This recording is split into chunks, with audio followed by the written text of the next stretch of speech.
September the 1st, 1939.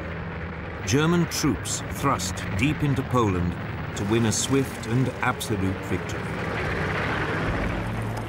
Barely 20 years earlier, their forefathers had also been on the march, but back into their homeland as a defeated army. In November 1918, after 4 years of World War I, Germany's Emperor, Kaiser Wilhelm II, had been forced to abdicate.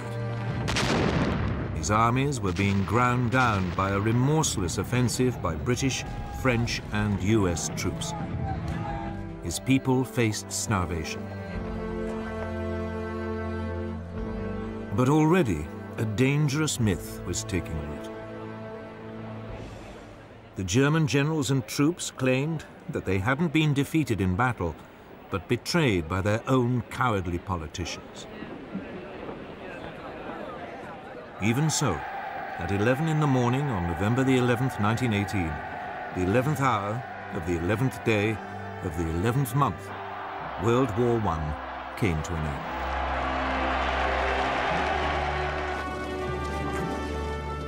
The following month, President Woodrow Wilson of the United States arrived in Europe, promising to create a new world order.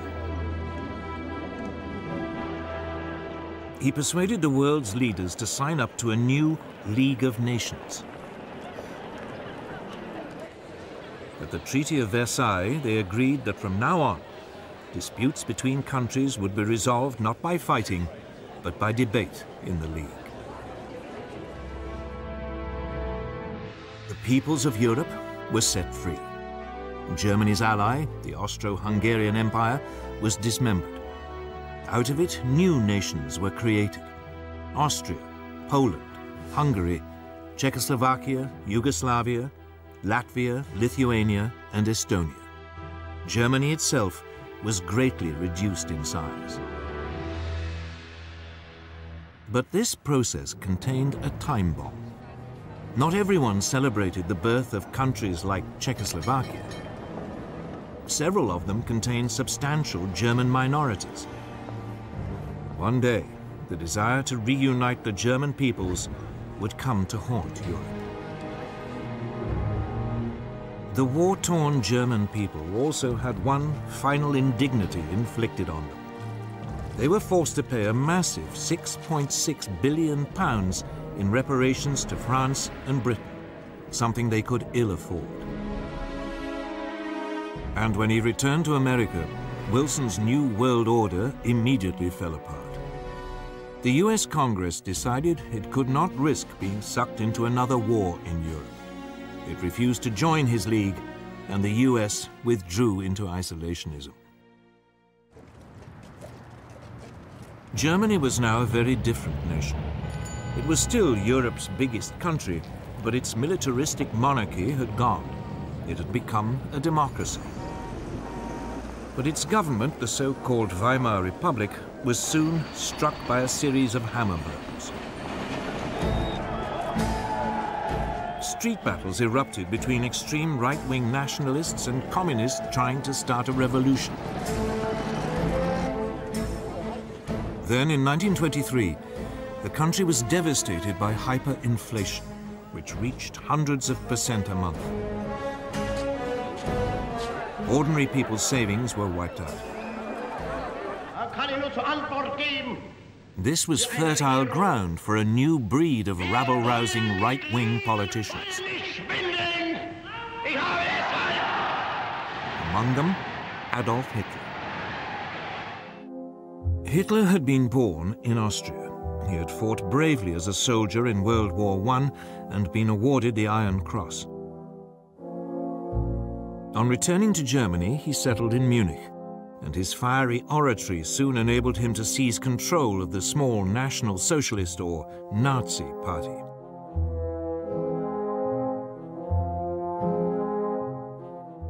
In October 1923, Hitler and his henchmen attempted an armed coup against the Weimar government. It failed, and he was sentenced to 9 months. In prison, he wrote a book, Mein Kampf, My Struggle, in which he blamed Germany's ills on the Jews and demanded that it rebuild its strength and seek new territories in the East. On his release, he set about building the Nazis into a proper, disciplined political party. From now on, he would use the democratic system to achieve power. But for the next 5 years, Weimar Germany prospered. Support for extremist parties, left and right, dwindled. Then suddenly, Hitler's opportunity arrived.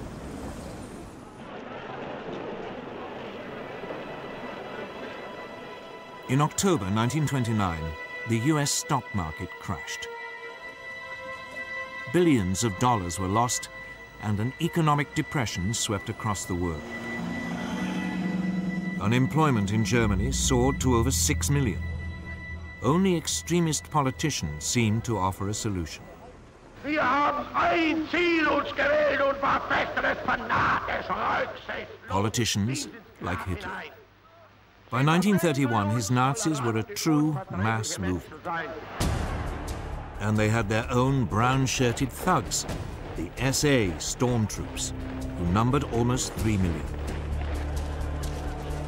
In the 1932 elections, the Nazis became the largest party in Germany's parliament, the Reichstag. But Hitler refused to join a coalition, leaving parliament paralyzed. To break the impasse, President Hindenburg made him chancellor in January 1933, head of the government.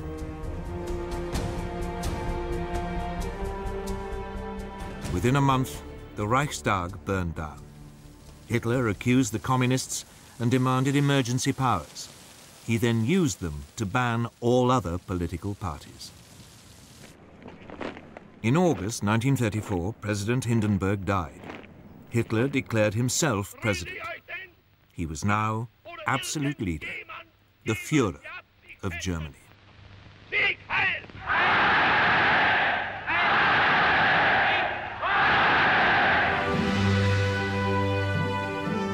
At first, there was little sign of what was to come.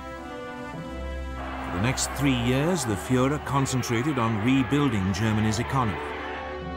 He spent millions on public works, including the 5,000-mile Autobahn system, to soak up the unemployed. But in secret, Hitler was also spending lavishly on a huge rearmament program.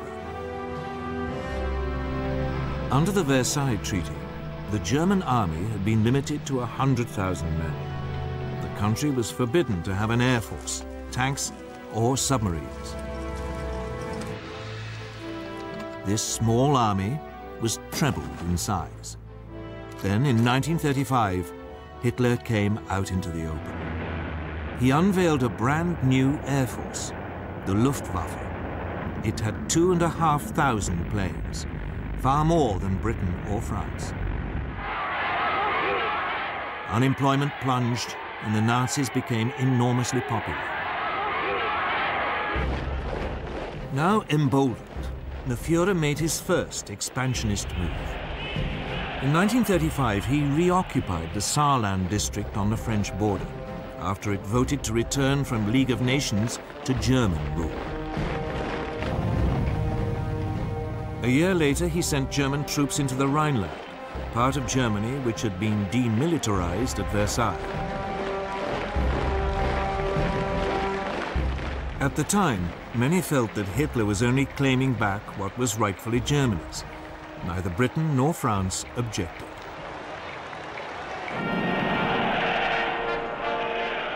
When Berlin hosted the 1936 Olympic Games, the Nazis were seen by many as firm but fair.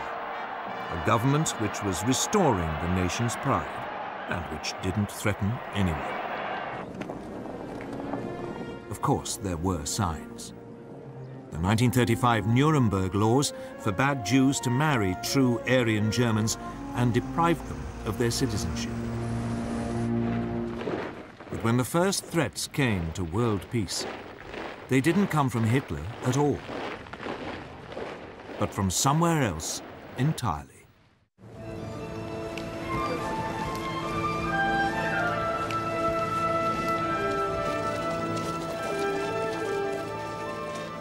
Japan, at the start of the 20th century, was already a military power.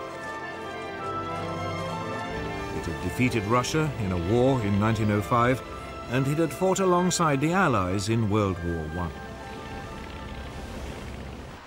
After the war, Japan was an acknowledged world power, and it signed up to the League of Nations.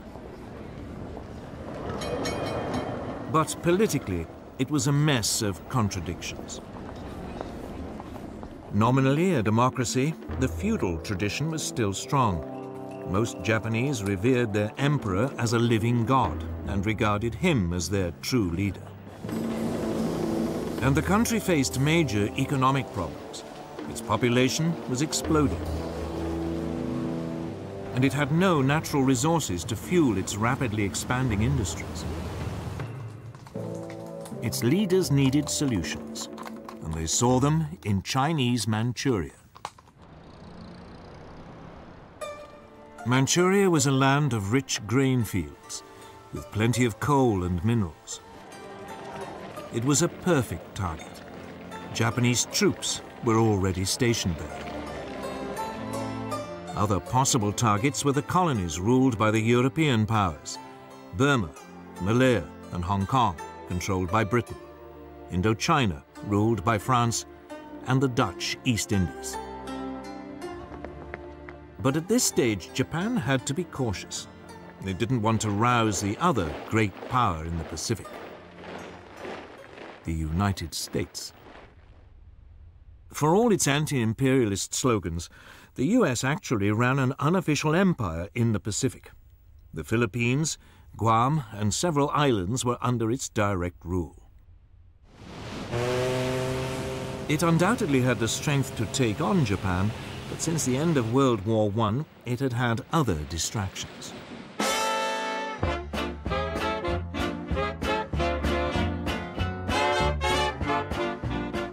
This was America's Jazz Age.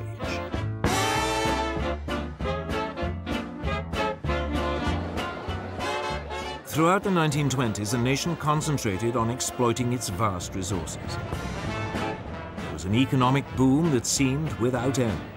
Fortunes were made both in industry and the stock markets. America seemed lost to the increasing pursuit of pleasure.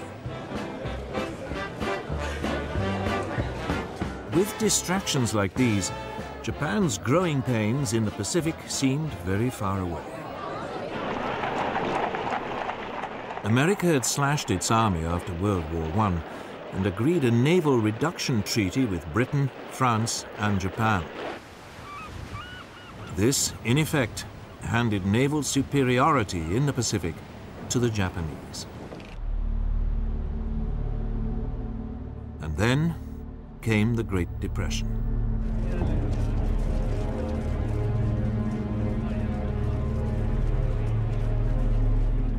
As the economic devastation spread, a quarter of the population lost their jobs. Tens of thousands were made homeless, living in shantytowns. Whereas before it had been distracted by pleasure, now America was distracted by pain. It was time for Japan to make her move.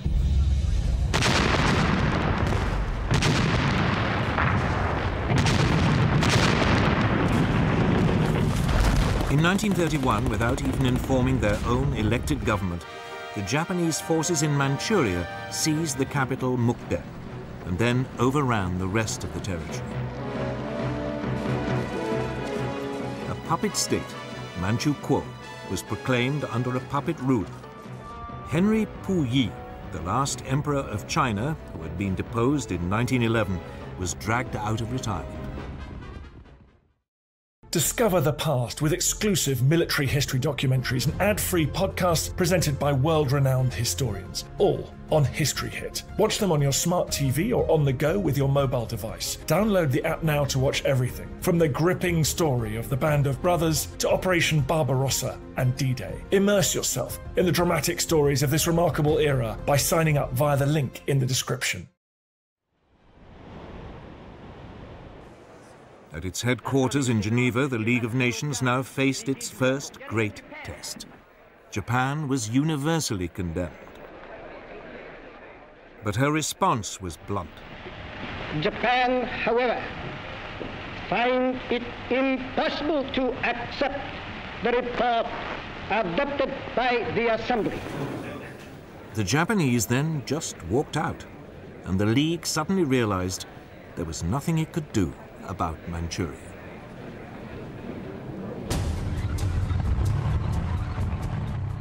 Japan was declared an international pariah, but it didn't care. Its leaders had turned their eyes to further conquests in China.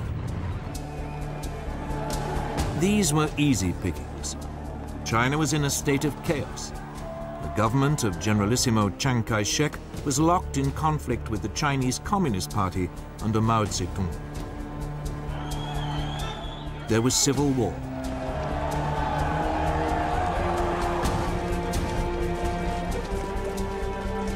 In 1936, as a precursor to invasion, the Japanese signed a pact with Hitler. The aim was to guard against any attack by Soviet Russia were it to move on China. Then in July 1937, the Japanese provoked an incident with Chinese troops and invaded.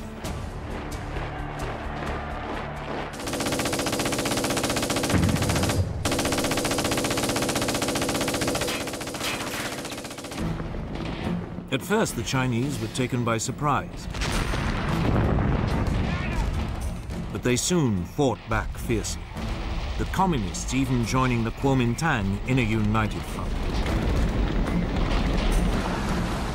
The Japanese responded with amphibious landings. And by the end of 1937, they had overrun much of northern China and the coast.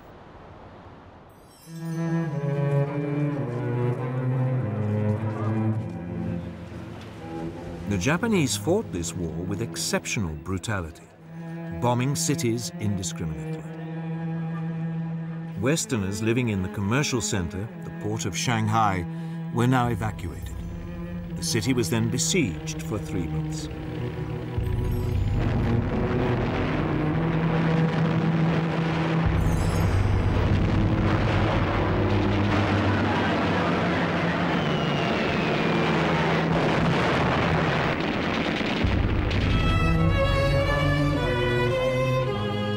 Suffered widespread damage, the Japanese forces showing no pity or concern for the native population.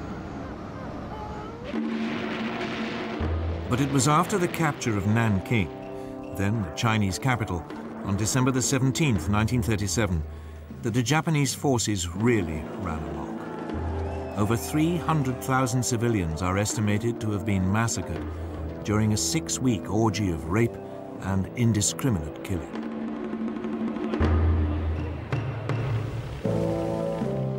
The Japanese even attacked British and US warships which had been sent to protect their shipping and trade.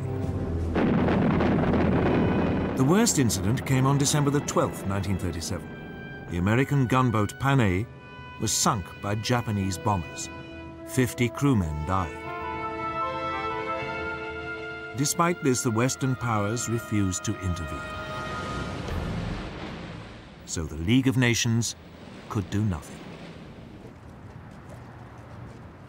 In the United States, President Roosevelt wanted to impose a naval blockade of Japan. It has become clear that acts and policies of nations in other parts of the world have far-reaching effects on us. But the British would have none of it, fearing that it might provoke a war. So all Roosevelt could offer was a $25 million loan to Chiang Kai-shek to buy arms.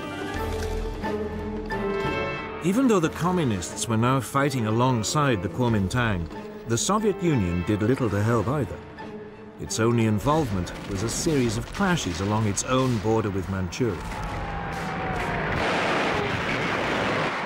But China itself received nothing. Instead, it had to fight on alone.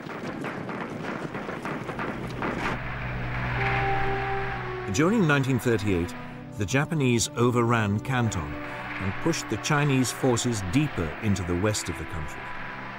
All the rhetoric of the League of Nations, all those promises to stop international aggression had come to nothing.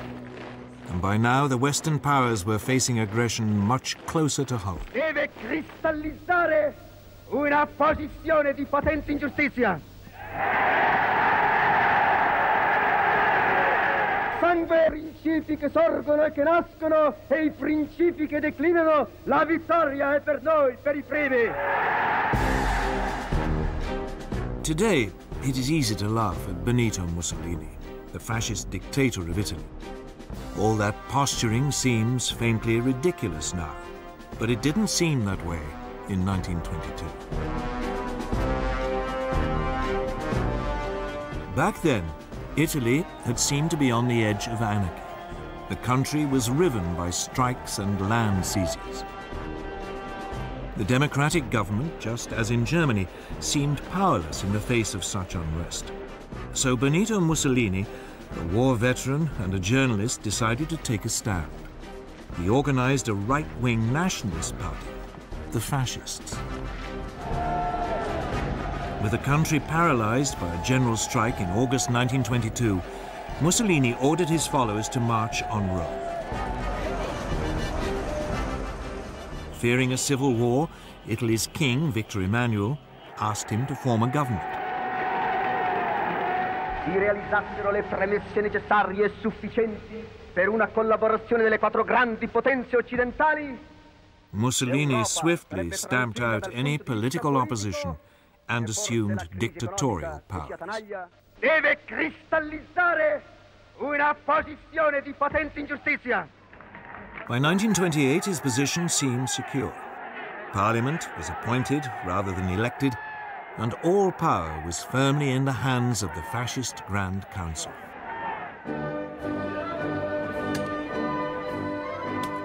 Like Hitler, Mussolini's first acts made him immensely popular. Massive programs of public works provided employment and transformed Italy's infrastructure. Corruption was rooted out and the mafia more or less eliminated. Italy's armed forces were built up, including an advanced modern air force. In the Mediterranean, Mussolini launched a powerful navy, bigger than the combined might of the British and French Mediterranean fleets. When the Great Depression came, Italy seemed to weather it better than most. Mussolini became a source of worldwide inspiration. Political leaders, not least Adolf Hitler in Germany, saw the fascist system as a role model, strong and purposeful, in contrast to the weakness of the democracies in Britain and France. But Mussolini wanted more than adulation. He wanted to recreate the Roman Empire. And he already had a target in mind for his first imperial land grab.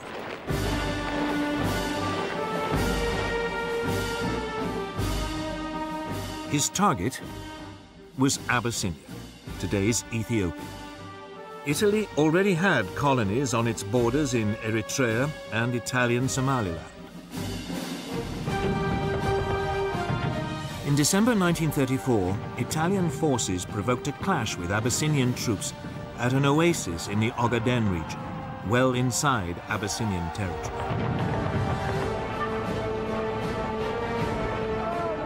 Mussolini then sent reinforcements to Eritrea and Italian Somaliland, demanding that Abyssinia pay reparations. The Emperor of Abyssinia, Haile Selassie, appealed in person to the League of Nations. He called on it to live up to its ideals. Here was a small nation under threat from another member of the League. This was the supreme test. But the League did nothing. Britain's Foreign Minister, Anthony Eden, at least tried to broker a peace deal, but Mussolini would have none of it. In early October 1935, the Italian army invaded from Eritrea and Italian Somaliland. The primitive Abyssinian forces stood little chance against a modern army equipped with artillery and tanks.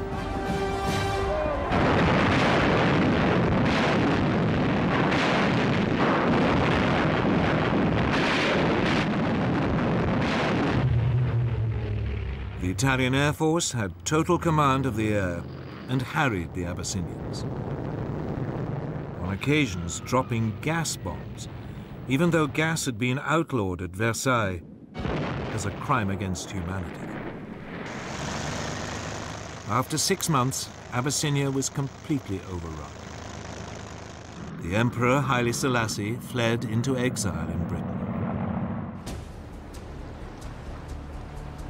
From its headquarters in Switzerland, the League of Nations wrung its hands. It did impose economic sanctions, but they had little effect. Mussolini's aggression had revealed two things.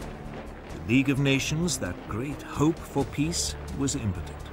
And both Europe's supposed major powers, the democracies Britain and France, no longer had the stomach for a fight.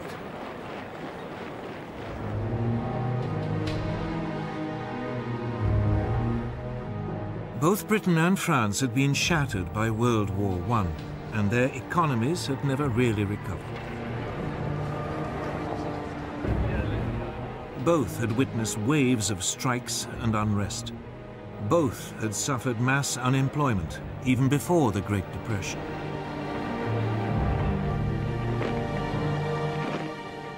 Both also faced the cost of controlling empires, now swollen by taking on Germany's former colonies and the Middle Eastern territories once run by the Turkish Ottoman Empire. And above all, both had been traumatized by the horrific casualties of World War I. A succession of British leaders, Lloyd George, Ramsay MacDonald, and above all Stanley Baldwin, all resolved to keep Britain out of future conflicts. Despite horrific casualties on the Western Front, Britain had ended World War I with a large and very effective conscript army. This was immediately run down to a small professional force designed to police its sprawling empire. And when the Great Depression struck, any ideas of modernizing the army were abandoned. It meant that Britain went into the run-up to war economically and militarily weak.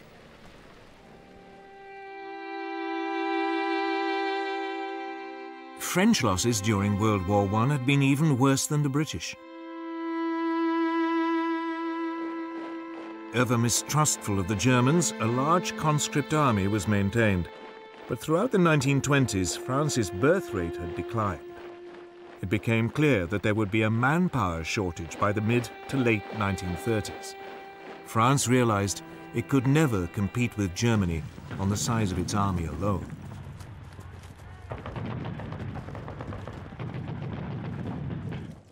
The solution was to adopt an entirely defensive mentality.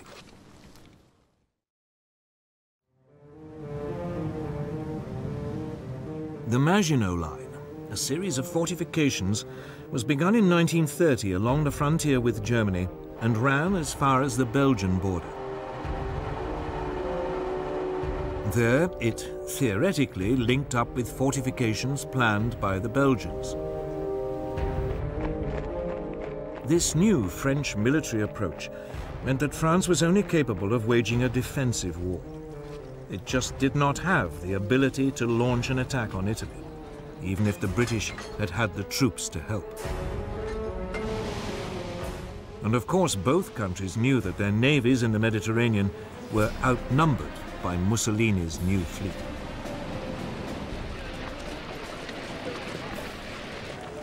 So when Italy conquered Abyssinia, it made sense for both powers to do nothing. It just seemed too remote, too much someone else's problem.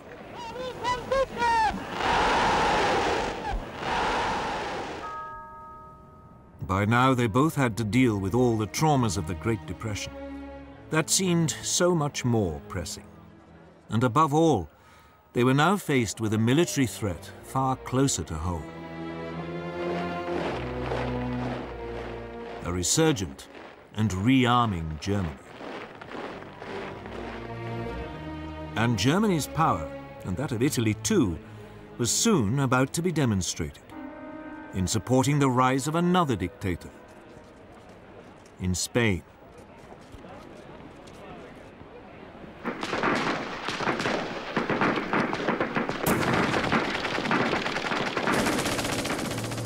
In 1936, civil war erupted in Spain.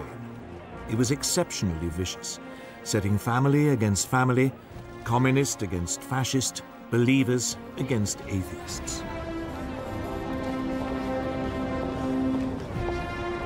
In 1931, a left-wing government had come to power determined to get rid of the centuries-old Spanish monarchy. The king was forced into exile and a republic was declared.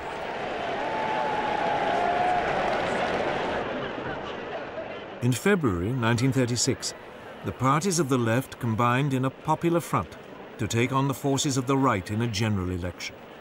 The Popular Front won narrowly. Even though its reform program was modest, a wave of strikes and land seizures led the right to fear that a communist takeover was inevitable.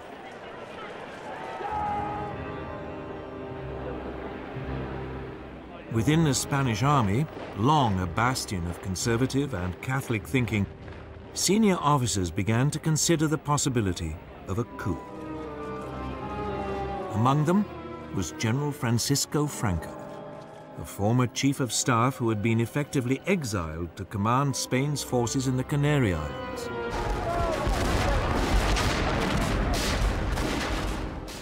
On July the 17th, 1936, the units of the army fighting guerrillas in Spain's colony in Morocco mutinied. The next day, Franco flew to join them, proclaiming a new nationalist movement which would save Spain from communism. Mainland garrisons now joined this revolt. The Popular Front responded by calling for volunteers to defend the Republic. Battle lines had been drawn.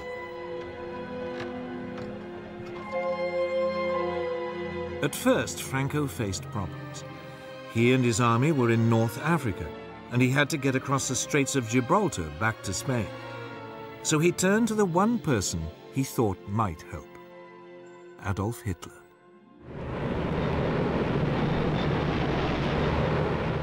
Within a month, transport aircraft from Hitler's new Luftwaffe had begun an airlift, taking Franco's battle-hardened veterans over to southern Spain.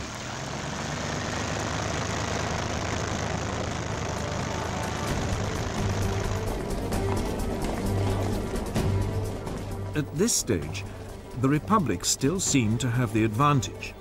The pro-Franco military uprisings in Madrid and Barcelona were quickly crushed, leaving it in control of most of the east of the country. Franco's nationalists were confined largely to the northwest and part of the south.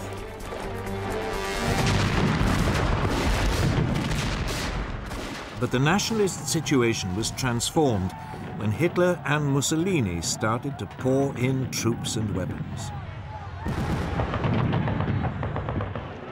The German dictator seized the opportunity to test his new equipment and expanding armed forces. The first panzer tanks were sent, along with some 12,000 troops. And the Luftwaffe deployed its Condor Legion, with its ultra-modern new bombers and fighters.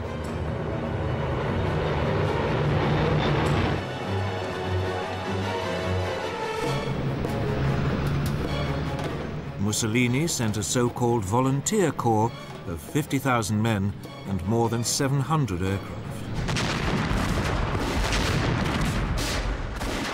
In vain did the Republicans appeal to Britain, France, and the Soviet Union for help.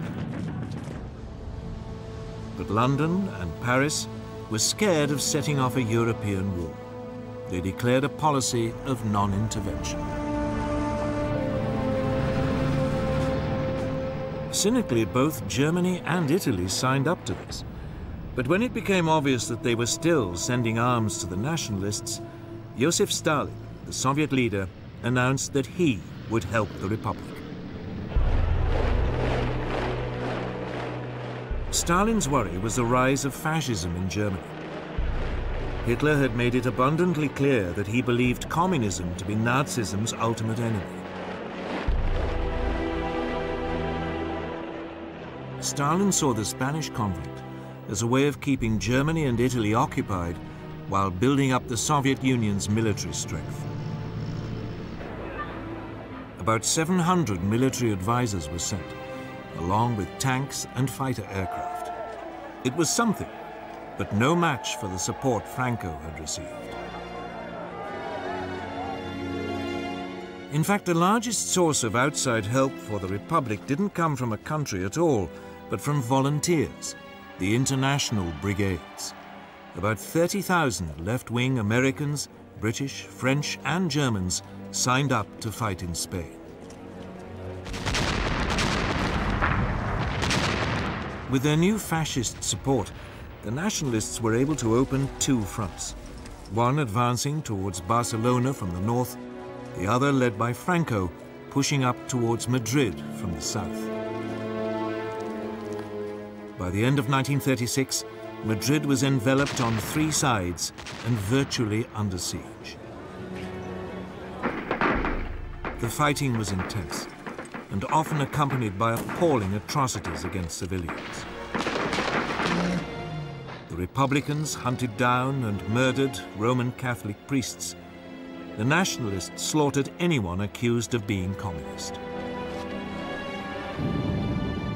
German and Italian air power was used indiscriminately against civilian targets. Madrid was heavily bombed. But the worst incident came in April 1937, when the Basque town of Guernica was virtually obliterated, with 6,000 civilian deaths.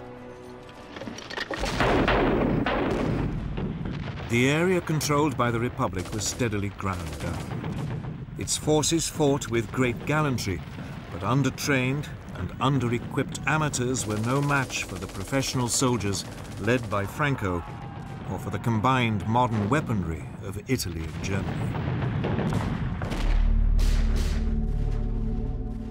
As the war dragged on, the fighting around Madrid became a symbol of the left's determination not to be crushed by a fascist dictatorship.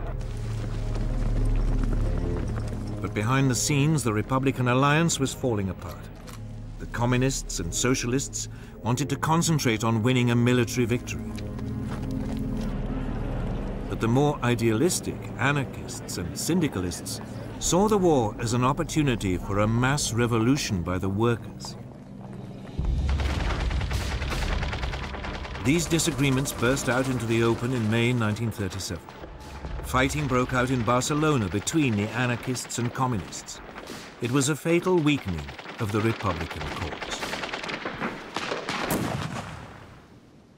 By the end of 1938, the nationalists had penned their enemy into a small enclave around Barcelona, and another stretching eastward from Madrid to the coast.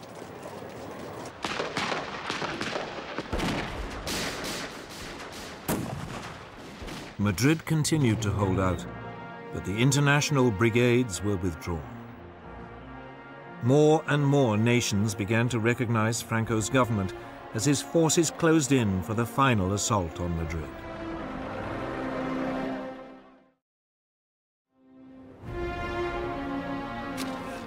At the end of March 1939, its defenders, exhausted after nearly 3 years of fighting, the capital finally surrendered.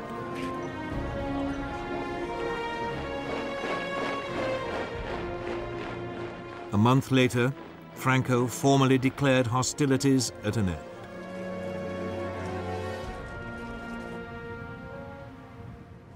The scars of Spain's civil war took years to heal, and in some ways, they never have. And internationally, Franco's victory over the Republic proved a disaster. Hitler and Mussolini were confirmed in their belief that the democracies of Britain and France were impotent to resist any real pressure. while Stalin despaired of their willingness to confront fascism.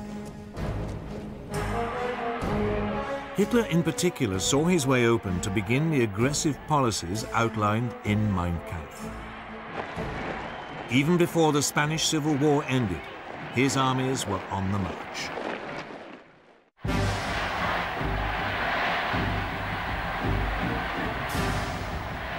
From the moment he became Chancellor of Germany on January the 30th, 1933, Hitler had begun to put his long-term ambitions into action. On February the 3rd, he told his top commanders that his ultimate aim was to conquer territory in the east and ruthlessly Germanize it. They were instructed to prepare for a massive expansion. Although Germany had been forbidden tanks, a secret treaty with the Soviet Union in 1923 had allowed the development of tank designs and experimentation with new mobile armored tactics. Energetic young German officers like Heinz Guderian read the theories of British thinkers like Basil Liddell Hart and Colonel John Fuller. They even watched exercises being carried out by the British during the 1920s on Salisbury Plain. It was from these that they came up with the idea of fast-moving units combining tanks, artillery and infantry that could thrust fast and deep into enemy territory. Hitler adopted their ideas with enthusiasm. The new army was to have 3 panzer divisions. Similarly, the new Air Force, the Luftwaffe, under former World War I fighter ace Hermann Göring, had had a framework to build on. Throughout the years in which its Air Force was officially banned, Germany had kept up its design skills by building civilian machines, and gliding and flying clubs provided a reserve of potential aircraft. Hitler revealed the existence of the Luftwaffe in March 1935.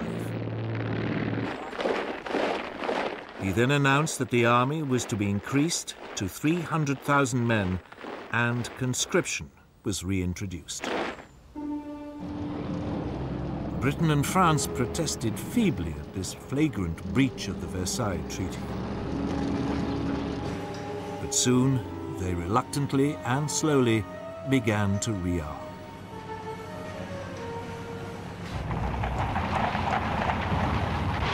Until this point, Hitler had been modest in his goals.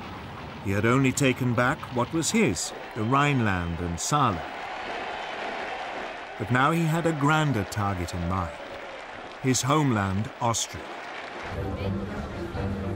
In 1934, Austrian Nazis had attempted to seize power and unify the country with Germany. The Austrians, after all, spoke German, even if they had never been part of a German state. In February 1938, another Nazi plot was discovered. Austrian Chancellor Kurt von Schuschnigg protested to Hitler. Hitler responded by demanding that Austria stop mistreating the Austrian Nazis and unite with Germany. Die Jugend ist uns verschrieben und verfallen mit Leibesfehlen. Schuschnigg promptly called a referendum so that the Austrians could vote on whether to remain independent. But on March the 12th, 1938, the eve of the referendum, Hitler, fearing that it might produce the wrong result, sent in his troops. Complete surprise and an enthusiastic welcome by Nazi sympathizers made it a bloodless invasion. Within hours, Hitler announced Austria's incorporation into the Third Reich. A sovereign nation had, for the first time, been subsumed into a greater Germany. Once again, the Western democracies failed to react. In the summer of 1938, he turned on his next prey, Czechoslovakia. A substantial German minority lived in the northwest of the country, an area known as the Sudetenland. These Sudeten Germans had been part of the old Austrian Empire, but had been cut off when Czechoslovakia was created in 1919. This was the time bomb that had started ticking at the signing of the Treaty of Versailles. Hitler encouraged Sudeten German demands for autonomy and then threatened the Czech government with force if it refused to agree. Undaunted, the Czech government ordered general mobilization and prepared to resist. The Czechoslovak army was large and well equipped, with formidable fortifications on its frontier with Germany. Hitler backed off.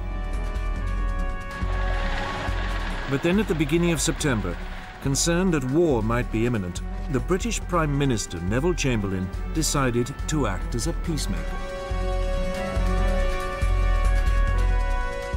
He flew to meet Hitler twice. The Nazi dictator assured him that if he could have the Sudetenland, he would make no further territorial demands in Europe.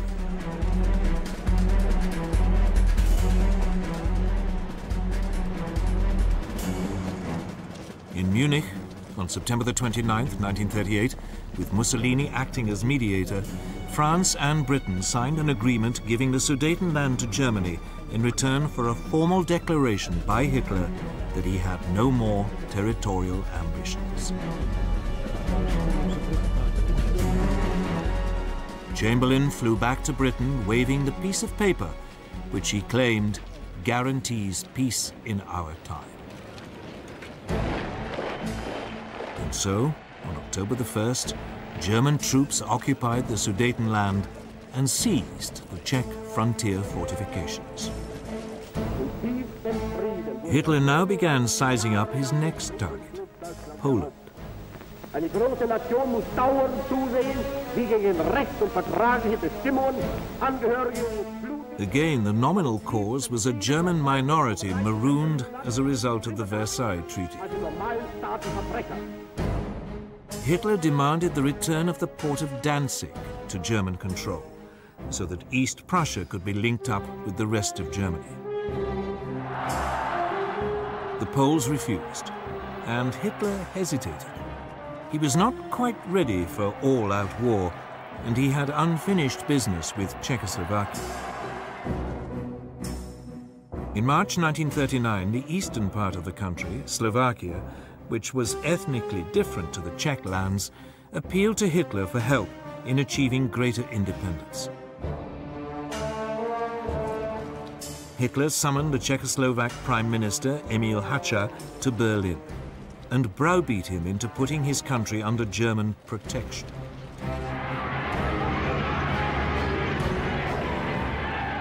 German troops now marched into the rest of Czechoslovakia, unopposed. Most of the country was annexed into the Reich. Slovakia was declared a protectorate. For the first time, Hitler had seized non-German-speaking territory.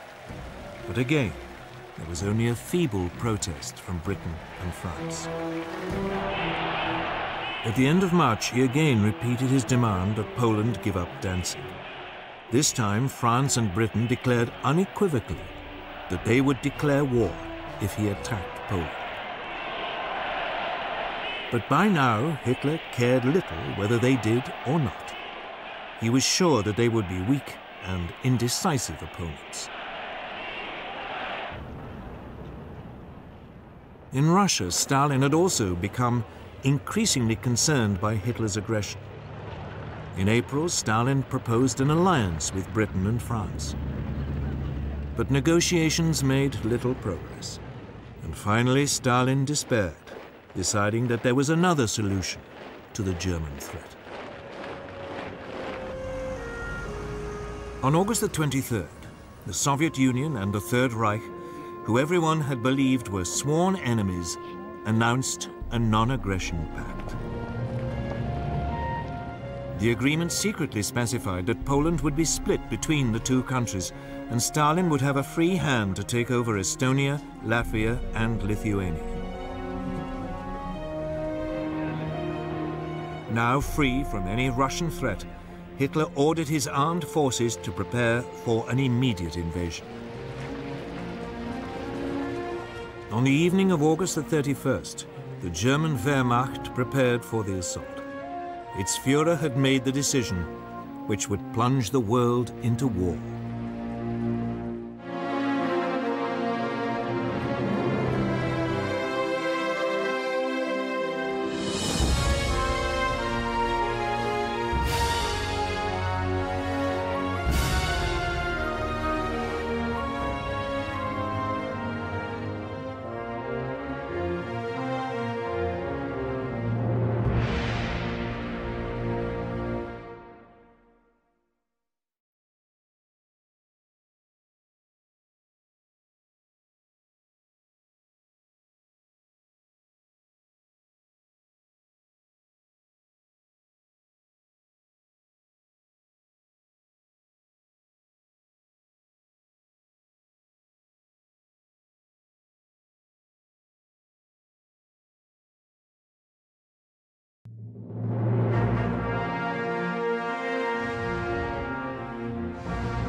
During the afternoon of August 31st, 1939, German forces made their final preparations for the invasion of Poland. Air crews studied their targets. Tanks moved to their assault positions. Then, in the early hours of September the 1st, German soldiers dressed in Polish uniforms attacked a radio station on the German side of the border, leaving behind some bodies.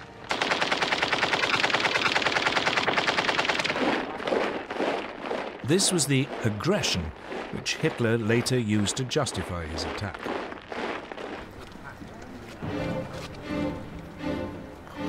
At 8 that morning, German troops pushed aside the Polish frontier barriers and mobile forces raced forward.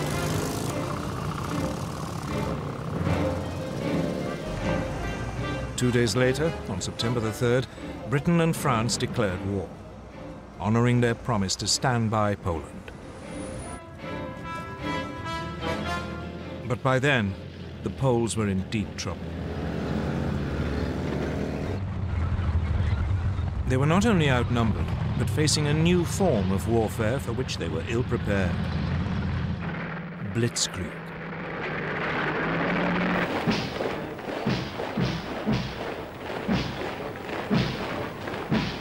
In 1939, the German army consisted of 1.5 million men. Its elite were the panzers, tanks, 6 armored divisions and 4 light divisions intended for reconnaissance, a total of 2,400 tanks. These had been designed to break through an enemy's defenses and strike deep, cutting communications and spreading confusion. Enemy strong points would be bypassed, left to the following infantry to mop up.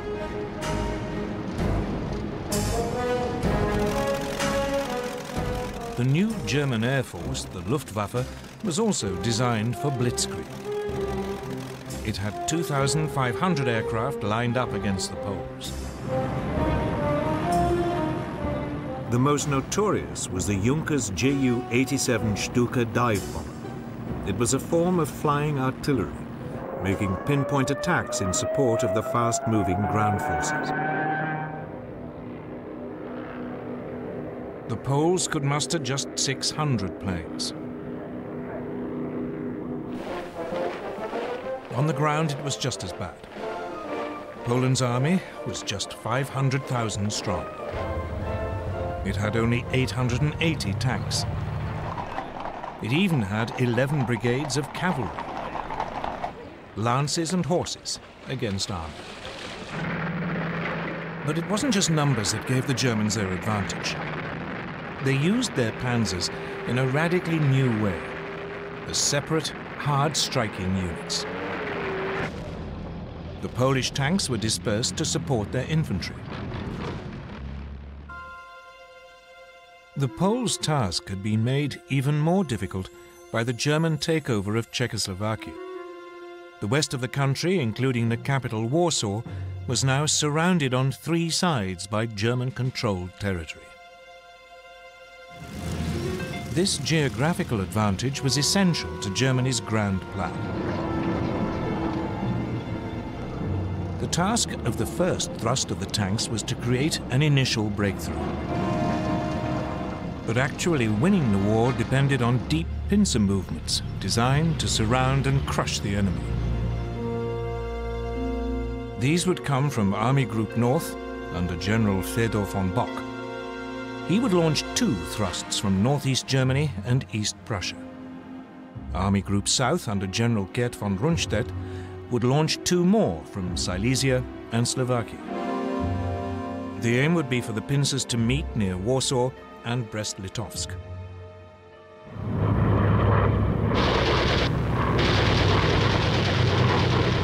From the start, it went well for the Germans.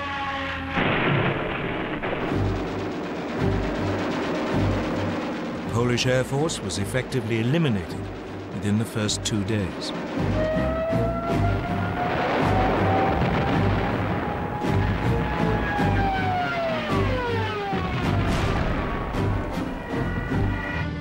Panzers cut through and struck deep. And the Stukas and medium bombers proved devastatingly effective.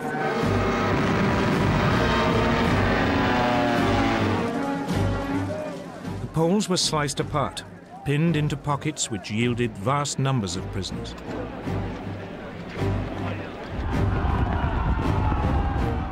Legend has it that some Polish cavalry units gallantly tried to attack the panzers, but it was futile.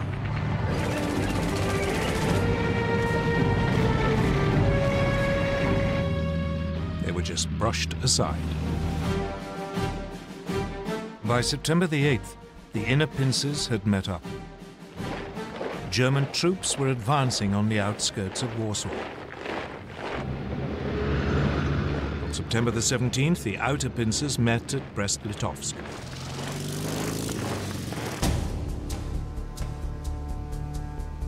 On the same day, Soviet forces crossed the eastern Polish frontier as part of the agreement reached between Hitler and Stalin in the Nazi-Soviet pact. The Polish army was now in full retreat, its government fleeing abroad. Warsaw, however, fought on.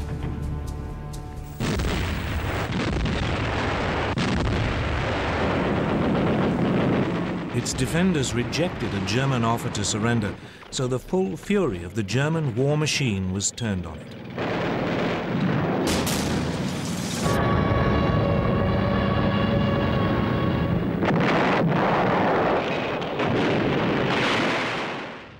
Watching it all was Adolf Hitler, who had followed close behind his conquering army.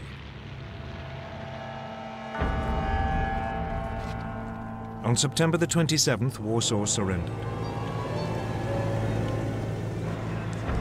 The next day, the victors carved Poland up according to the Nazi-Soviet pact. The Soviet Union annexed slightly over half the country to the east. Germany took the rest. Both regimes began rounding up anyone who might present a danger in future. Many were murdered. And for the first time, the Germans revealed how they would behave against those peoples in Eastern Europe whom they considered inferior. They sent in the Einsatzgruppen, special SS squads, to round up Jews.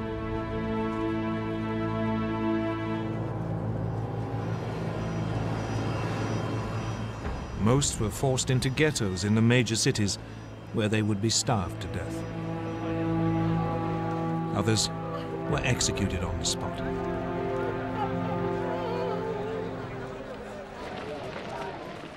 This was not, however, the end of the Polish army. More than 50,000 troops escaped and eventually reached France. There, a provisional government had been formed by General Władysław Sikorski. The Poles would fight on bravely from abroad.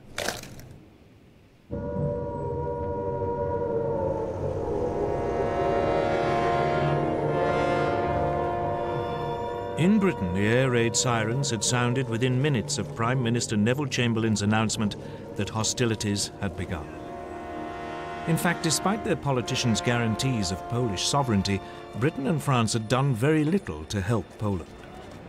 As Hitler had gambled, they had no idea what to do once they had actually declared war. Both countries had begun mobilization. Air raid precautions were speeded up. Anti-aircraft guns were placed in major cities. Shelters were erected. Soon, children were being evacuated. Everyone had to carry gas masks, and a blackout was introduced. The British Army began to deploy its 100,000-strong expeditionary force to northern France. French troops did advance a little way inside the German border, but they refused to move beyond the protective cover of artillery range. The initiative was still firmly in Hitler's hands. And he at least knew precisely what he was going to do next.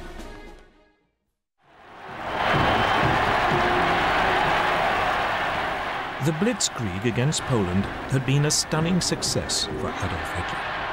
He had subdued an entire country in less than 4 weeks, and he was hungry for more. So he ordered his generals to plan to attack the British and French in November 1939, less than 2 months after the fall of Poland. His general staff was appalled. The bulk of the German army was still out east and had to be moved west.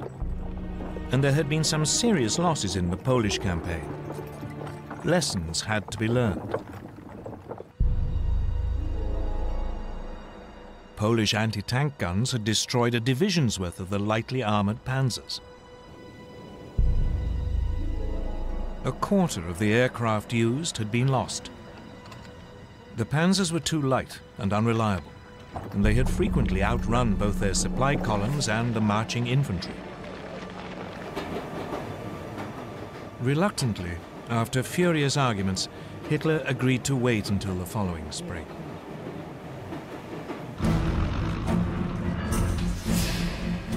Meanwhile, his enemies were also learning lessons. Britain had thought that bombers would be a key weapon in the coming conflict. But when on September the 4th, Britain's Royal Air Force made a daylight raid on German shipping, 7 of the 30 bombers were shot down. It soon became clear that this wasn't a one-off misfortune. In some raids, over half the aircraft were lost. British bombers just weren't up to the job. So the RAF switched to night raids, and they decided to drop not bombs but leaflets, so as not to provoke retaliation.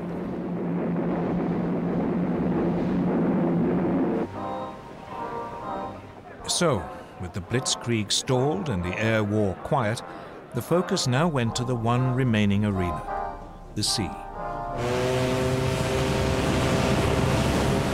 Germany's navy was still in the middle of an ambitious building program that wasn't due to finish until 1948. The commander of its submarine arm, Admiral Karl Dönitz, planned to cut Britain's supply routes across the Atlantic. For this, he wanted 300 ocean-going submarines, but he had just 38. Nevertheless, Dönitz ensured that all available U-boats were at sea on September the 3rd, the first day of the war against Britain. That evening, believing it to be an armed merchant cruiser, U-30 sank the liner Athenia without any warning. " 112 lives were lost, including 26 American citizens. The Royal Navy dwarfed its German counterpart. It had 12 battleships. Germany had none. It had 5 aircraft carriers. Germany, again, had none. So after the Athenia, Britain declared a total blockade of German ports. But for all its size, the Royal Navy had too few escort vessels. Many merchant ships had to sail alone. And by the end of 1939, more than 100 had been sunk. It quickly became apparent that the British had woefully underestimated the submarine threat. On September the 17th, U-29 sank the British aircraft carrier Courageous.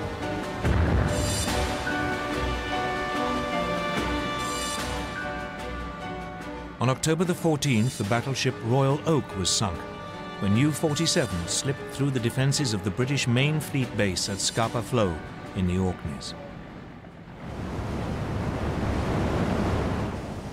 Meanwhile, Germany's small surface fleet had also been unleashed against the sea lanes. In the North Sea, the battle cruisers Scharnhorst and Gneisenau intercepted a convoy on November the 22nd.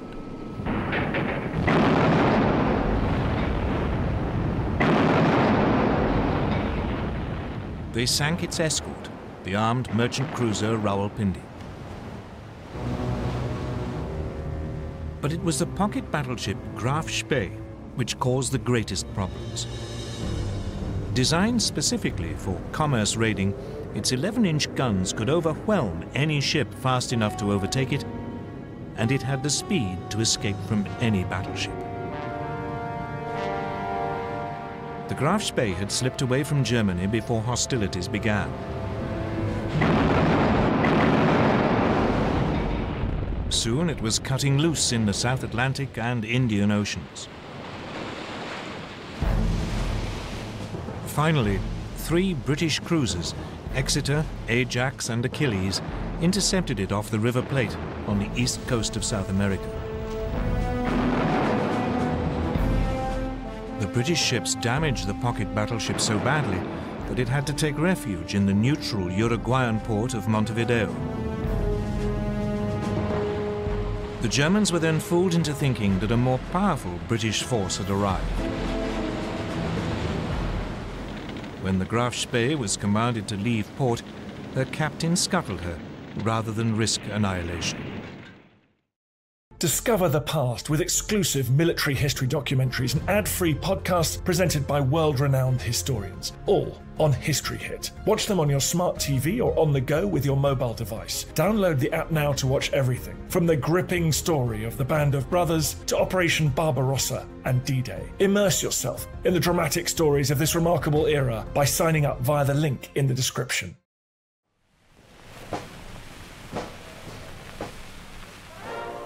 Back home, the Royal Navy crews were feted as heroes. But this was just about the only obvious success enjoyed by the British or French armed forces during the winter of 1939.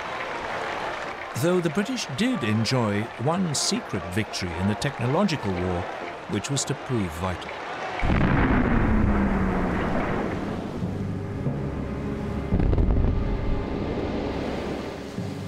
As soon as the war began, Britain began to lose large numbers of ships to German mines. What was so mysterious was that the ships didn't seem to have actually struck them.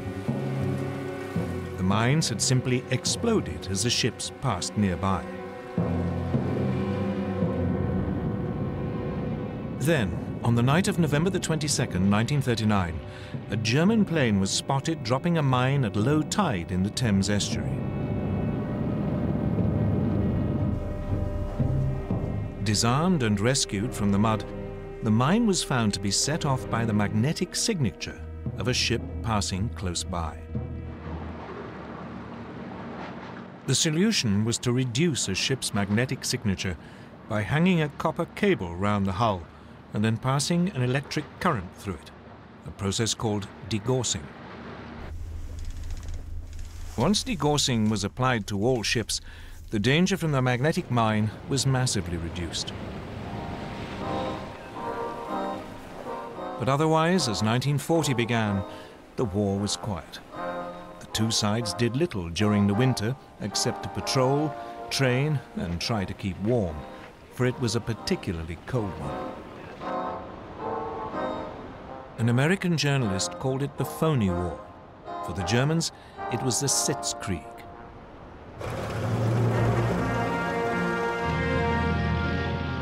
In the spring, the British Expeditionary Force took up its position towards the left of the front on the Belgian border.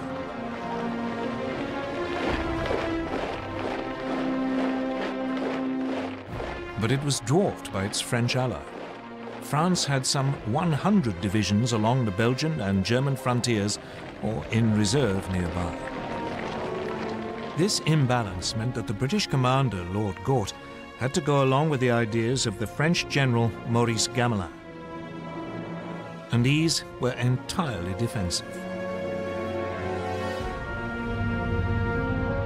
French hopes were pinned on the massive ramparts of the Maginot Line.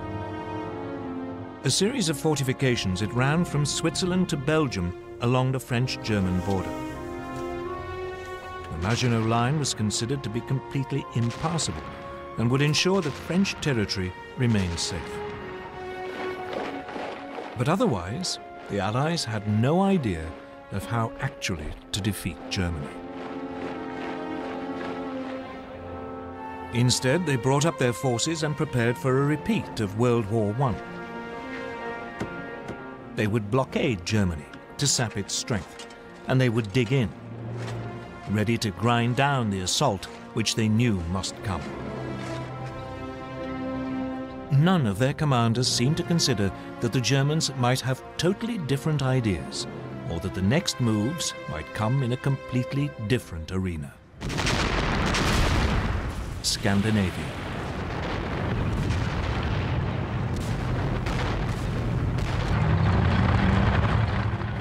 On November the 30th, 1939, a new theater of war was opened up. The Soviet Union invaded its tiny neighbor, Finland. Finland had only achieved independence from the Russians in 1918 and hated them. Soviet dictator Joseph Stalin was convinced that one day the Finns might allow the Germans in to attack Leningrad and the vital Arctic port of Murmansk.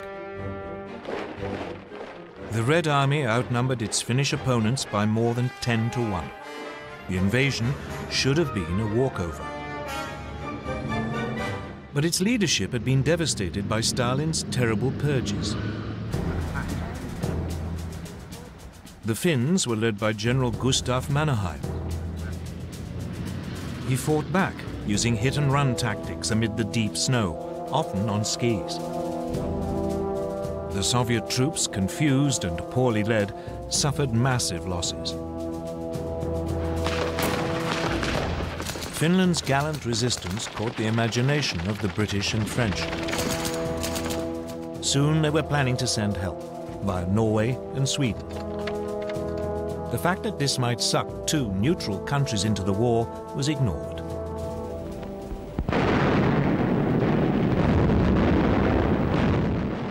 But a renewed Soviet offensive at the beginning of February broke the Finnish defensive line. In early March, the Finns had to cede territory to Stalin. By now, Hitler too had become interested in Scandinavia. The Nazi war machine relied on iron ore from Sweden. In the winter months, the only way it could get to Germany was via the Norwegian port of Narvik. If the Allies landed in Norway, this vital supply could be cut off. So he ordered plans to be prepared for an invasion of Norway. Denmark, which was in the way, would also have to be seized. The Norway theatre heated up on February the 16th, 1940. the British destroyer Cossack boarded the German supply ship Altmark in a Norwegian fjord to release prisoners.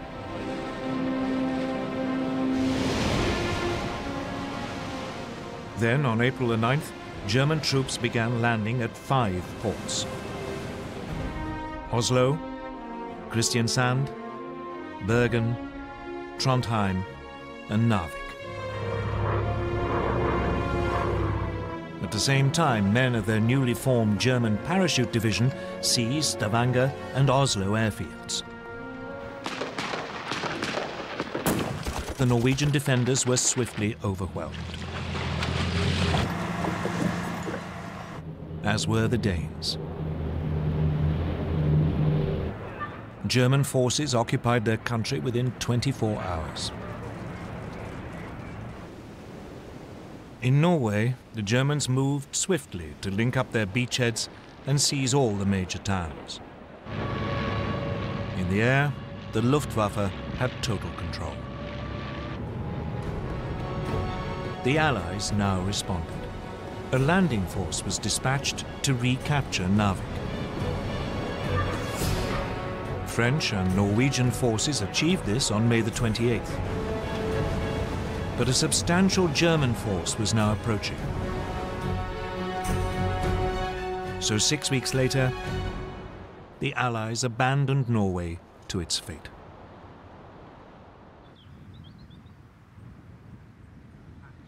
Hitler had spent most of that winter and spring at his country retreat, the Berghof in southern Bavaria. For him, the events in Scandinavia were a sideshow.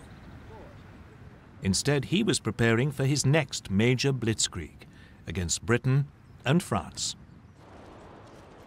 The first plan his generals brought him had a familiar ring to it. The Germans would advance into Belgium, aiming to swing down towards Paris. It was a repeat of the Schlieffen Plan, which the Germans had used at the start of World War I. The Allies were expecting this, and their main strategic discussion was how to prepare for it. When the Germans attacked, the Allies planned that their forces west of the Maginot Line would swing forward into Belgium to hold them on the shorter and more defensible line of the rivers Dyle and Meuse.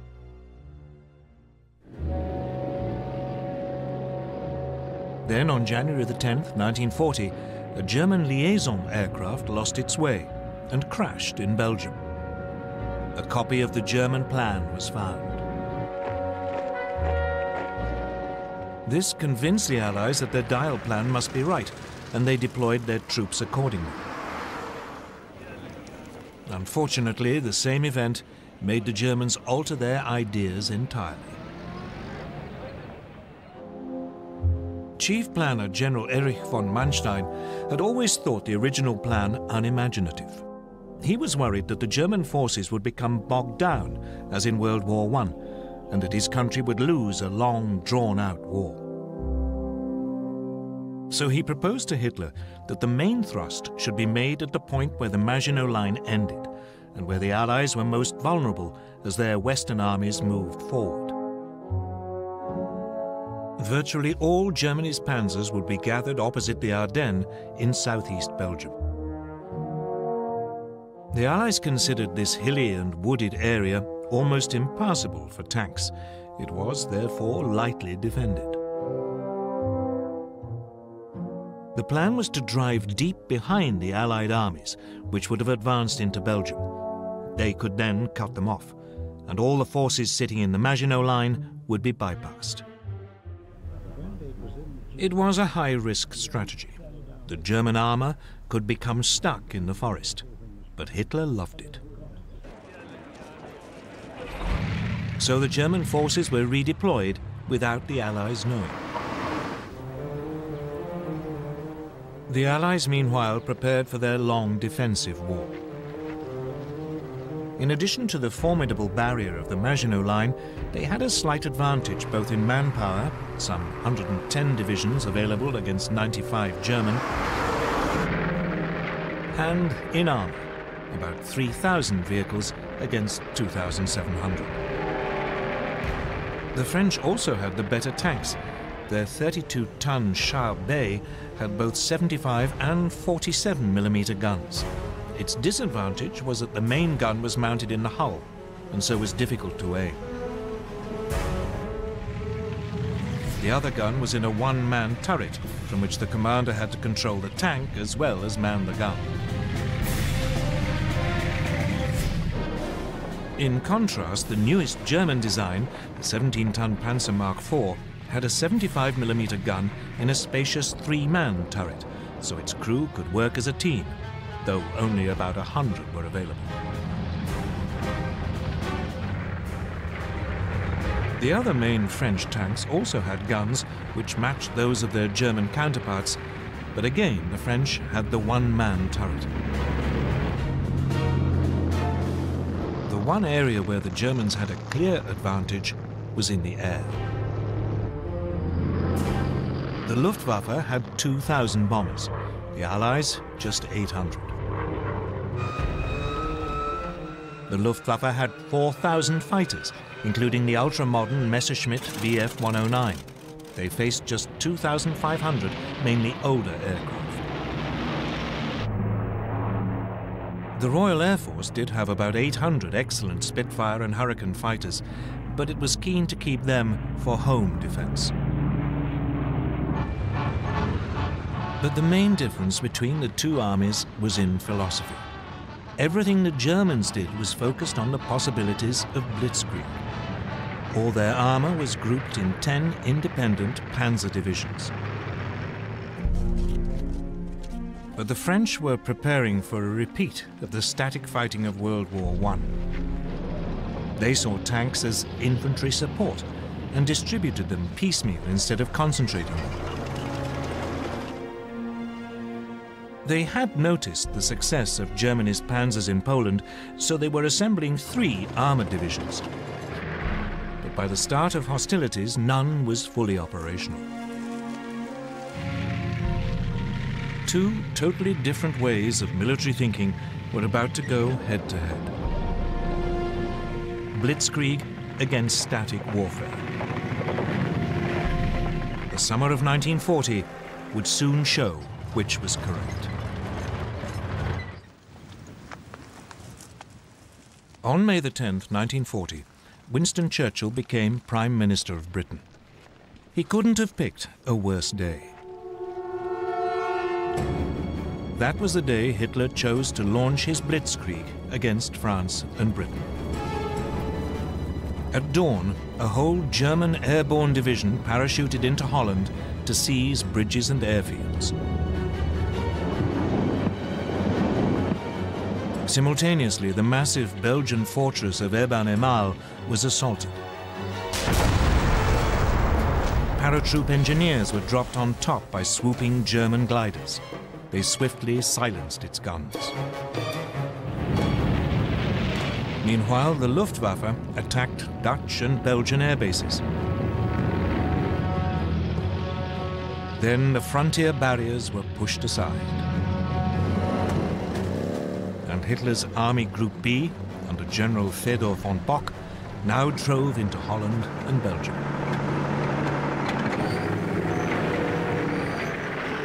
As planned, the French and British armies along the Belgian border moved forward to their new defensive line along the Dyle and Meuse rivers. But none of the Allied commanders seemed to have noticed that German Army Group A, which had the bulk of the panzers, after brushing aside the Belgian frontier troops, had now begun driving through the hills and woods of the Ardennes to their south.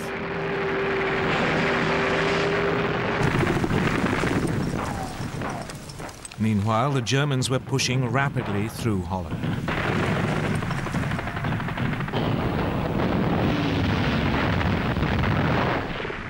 The obsolete Dutch army was no match for the highly tuned German war machine. And it was under continual heavy air attack by the Luftwaffe, which roamed the skies unchallenged. On May the 14th, the Germans demanded the surrender of the port of Rotterdam. A large force of bombers took off as the Dutch hesitated. While they were airborne, the Dutch agreed to surrender the city, but apparently a recall message never reached the bombers.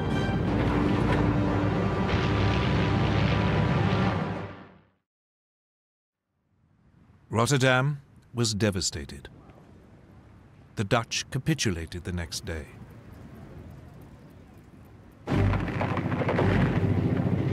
Then came the hammer blow. The thing that British and French planners had thought impossible had happened. German panzers were through the Ardennes and had reached the Meuse by the evening of May the 12th.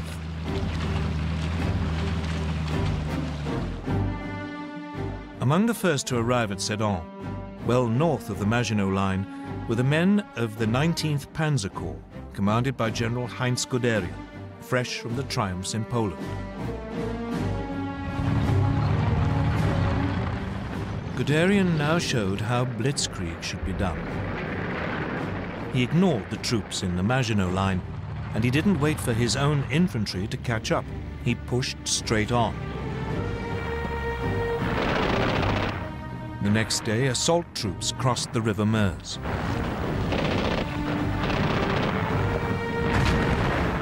Engineers began building bridges for the armor while under heavy French fire.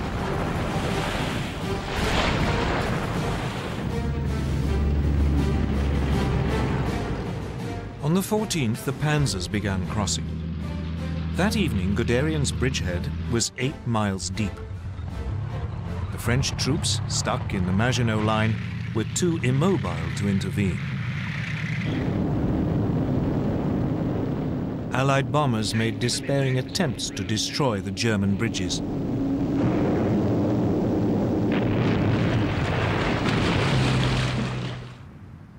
But most were shot down.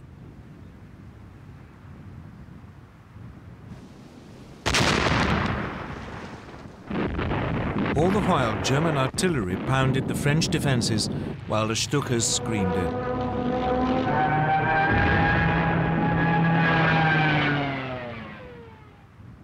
Just 3 days after the attack had been launched, the French defenders around Sedan broke. Guderian's panzers began racing westwards. By nightfall, they had advanced more than 40 miles behind the northern group of Allied armies. These had been holding firm on the Dial line, but now the French Supreme Commander, General Gamelin, realized that they were about to be encircled. He ordered them to fall back. This sudden decision to withdraw bewildered the Allied troops, who had no idea what was going on behind them. As they fell back, they were hindered by a growing flood of refugees clogging the roads. That day, the French Prime Minister Paul Reynaud phoned Churchill. He said, "We are beaten. We have lost the battle." But for all the brilliance of the Blitzkrieg, the Germans were vulnerable. As the panzers raced westwards, they created an ever longer corridor just a few miles wide. The Allies realized that this was open to counterattack. The bulk of the German army was still totally dependent on horsepower or its own feet for transport, so the gap between the rampaging panzers and the follow-up infantry grew with every hour. On May the 17th, Colonel Charles de Gaulle, commander of one of the newly formed French armored divisions, made the first of 2 attempts to cut through the German line near Crécy. But the cumbersome French command system meant that units were sent into battle piecemeal, not in a coordinated thrust.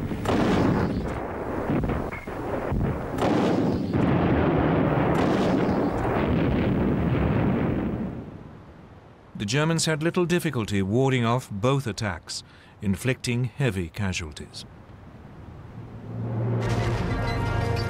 It seemed that nothing could now stop Guderian. He plunged on, further and further into France. By the 19th, his lead units were past Péronne. On the 20th, in an extraordinary 56-mile dash, Amiens had been taken by lunchtime. Abbeville, just 14 miles from the English Channel, was seized by 9 that evening. And at midnight, a battalion of the 2nd Panzer Division reached the coast at Noyelles. The Germans had split the Allied front in two. Everything now depended on whether they could defend this long, thin corridor, or whether the Allies could successfully counterattack.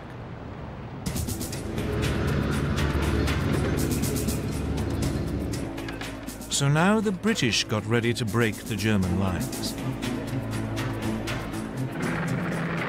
On May the 21st, 2 armoured battalions prepared to launch an attack south of Arras. The British tanks were even more unsuited to fast-moving armoured warfare than the French. Their most effective machine, the Matilda II, had been designed for infantry support. Though well armoured, it was slow and undergunned.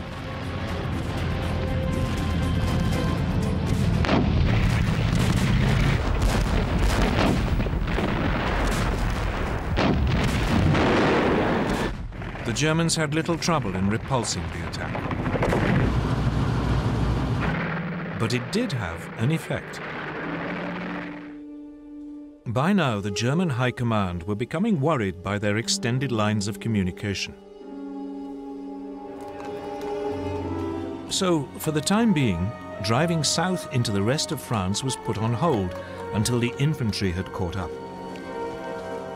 The priority was to turn north and eliminate the British Expeditionary Force and the French First Army fighting beside it.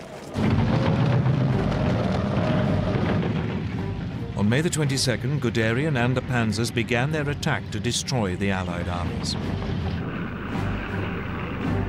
These were now pulling back to the ports of Boulogne, Calais and Dunkirk, but they were trapped. On May the 23rd, General Alan Brooke, commander of British II Corps, wrote, "Nothing but a miracle can save the British Expeditionary Force." 2 days later, the Germans seized Boulogne.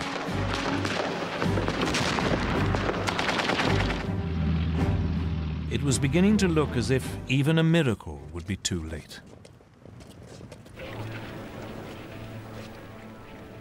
May the 25th, 1940. The situation of the British Expeditionary Force and the French First Army was desperate. The port of Boulogne had been overrun. German troops had isolated Calais. The British were being forced back to the port of Dunkirk. Lord Gort, the British commander, advised his government that the only hope of saving even a fraction of his troops was to organize an evacuation by sea. But as the dive bombers screamed down and the panzers were poised for the final assault, evacuation seemed a forlorn hope. The British anticipated that Dunkirk would be overrun within a day. But unknown to the British, Hitler and the German High Command had made a decision which was to save them from total annihilation. The Germans were only too aware that their panzer crews were exhausted and their machines needed urgent repairs. Those attacks by de Gaulle and the British may have failed, but they have shown very clearly how vulnerable the German lines of communication were. This was the great weakness of blitzkrieg. So the High Command made a fateful decision. It decided to stop the panzers' advance to save them from further damage and wait for the infantry to come up. Only then would the Allied pocket around Dunkirk be eliminated. So the blitzkrieg was halted and the panzers lay idle. They would not advance for 2 days, just enough to buy the British in particular a little time to prepare. As the tanks waited, the only major action was in Calais. There the British and French garrison refused to surrender. Instead, they had to be overrun in 3 days of bloody hand-to-hand fighting. When the panzers got going again 2 days later on May the 26th, the weather had changed.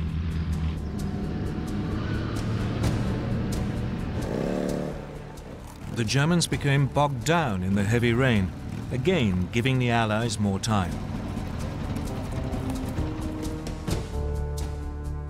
So it was that at 7:57 p.m. on May the 26th, Vice Admiral Bertram Ramsay, flag officer commanding Dover, received a signal that he was to put Operation Dynamo into action. Operation Dynamo was a plan to withdraw the British Expeditionary Force by sea. He had prepared it more in hope than expectation that it could ever be used. The following day, a makeshift fleet of destroyers, tugs, and passenger ferries crossed the English Channel.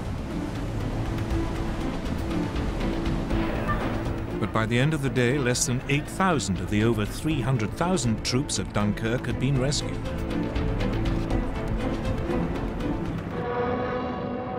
The port was under such heavy air attack that it could not be used. And the ships could not get in close enough to the beaches.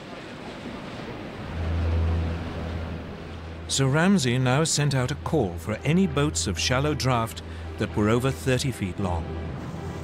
Hundreds of cabin cruisers, fishing boats and barges were gathered from harbours all over southern England and sent across the Channel, often crewed by their civilian owners. The little ships worked on the beaches of Dunkirk, ferrying troops out to the larger boats waiting to take them to safety.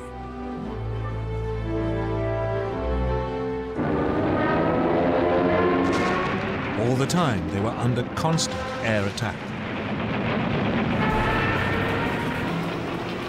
The British Air Force threw every fighter it possessed into the battle to drive the Luftwaffe off.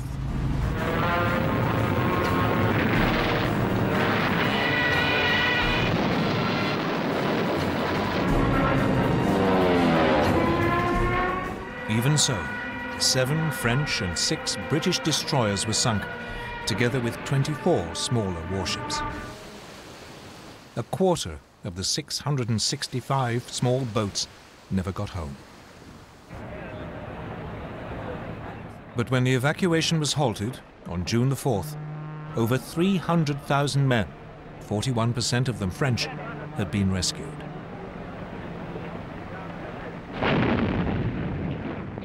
None of this would have been possible without the heroism of the French army. It played a vital role in slowing down the German advance.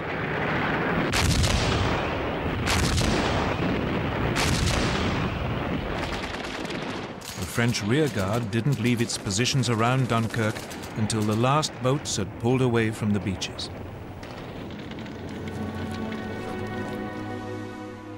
One British officer compared them to the last stand of the Spartans at Thermopylae. Even so, the British Army had lost most of its heavy weapons. It wouldn't be fit to fight the Germans again for a long time. France still had to fight on, but it had lost more than half its army. Against them, the Germans had 92 divisions, including masses of armor.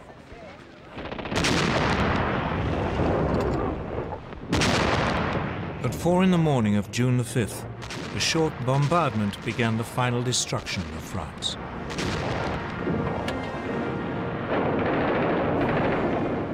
Assault troops crossed the Somme and the Aisne. At first, the French resistance was fierce, and the Germans struggled to break out of their bridgeheads. But, once again, the Luftwaffe helped crush the defenses. Soon the panzers were pushing south, and the trickle of surrendering French troops turned into a flood.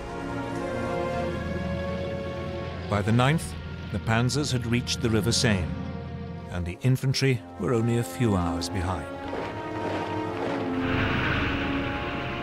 Once across the river, the Germans fanned out into the interior of the country.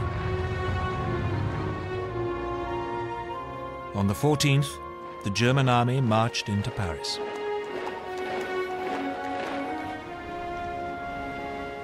the swastika was raised on the Eiffel Tower.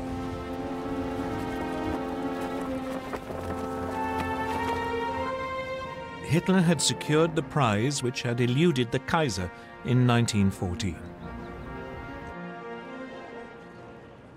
The Parisians could only watch in stunned horror. Throughout the period of the French collapse, Winston Churchill paid 5 visits to France, trying to bolster French resistance.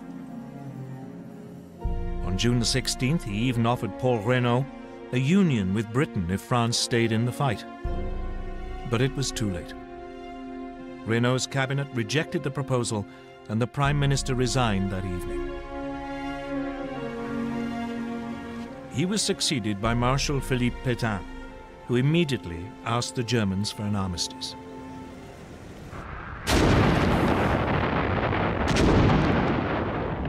It was only now that the Germans finally began to attack the Maginot Line, which had been left isolated. After a heavy artillery bombardment, the French defenders offered only token resistance before the German troops occupied the forts.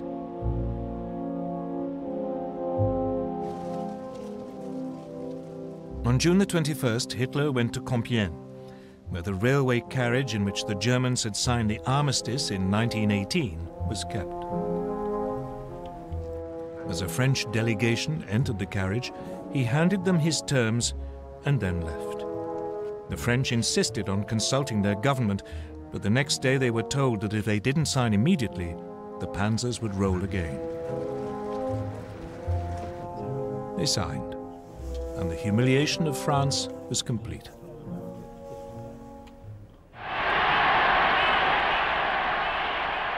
For Hitler, his control of Western Europe seemed absolute. He felt sure that Britain must now seek peace, and that soon he could turn to the next stage of his master plan. But even though the Blitzkrieg had achieved so much so fast, it hadn't won him the war.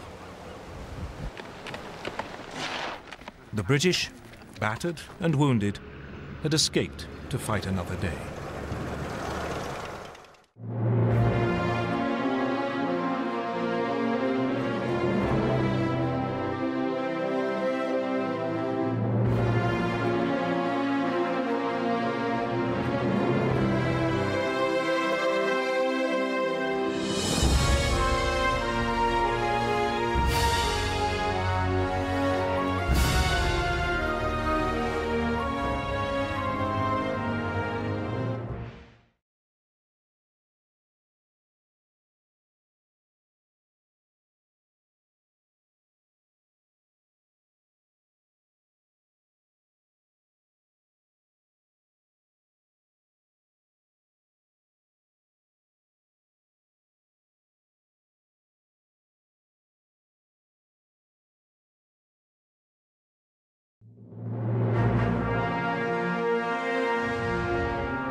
On June the 22nd, 1940, Britain stood alone against the Nazis.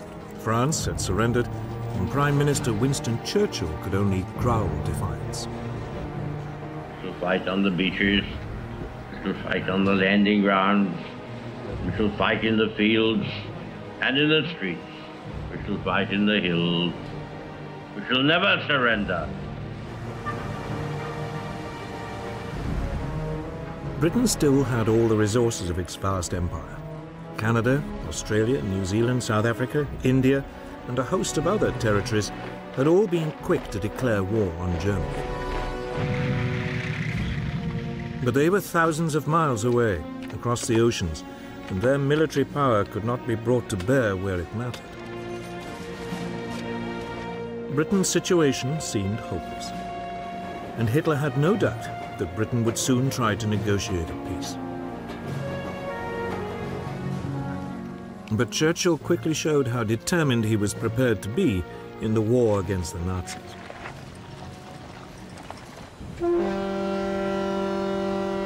A powerful squadron of 2 French battleships and 2 battle cruisers was lying in the port of Mers el-Kabir in French North Africa.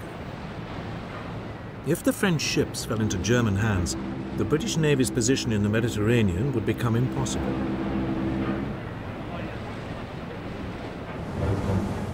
So on July the 3rd, a Royal Navy task force demanded that the French ships either join it or sail to a neutral port to be interned. The French refused. So the British opened fire on their former allies.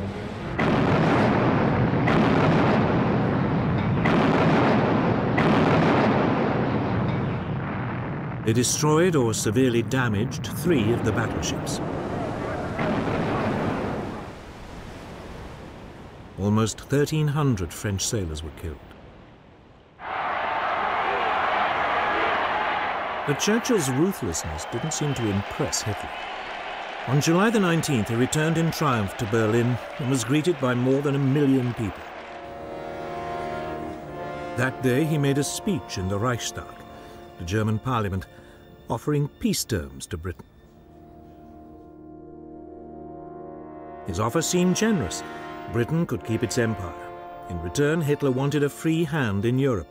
His plan was to conquer the countries of the East in order to win Lebensraum, room to live, for the German people. But Churchill would have none of it. The British would fight on. This would, as he put it, be their finest hour.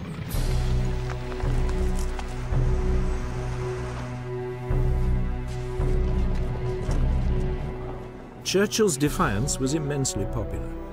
King George VI wrote in his diary, "Personally, I feel happier now that we have no more allies to be polite to and to pamper."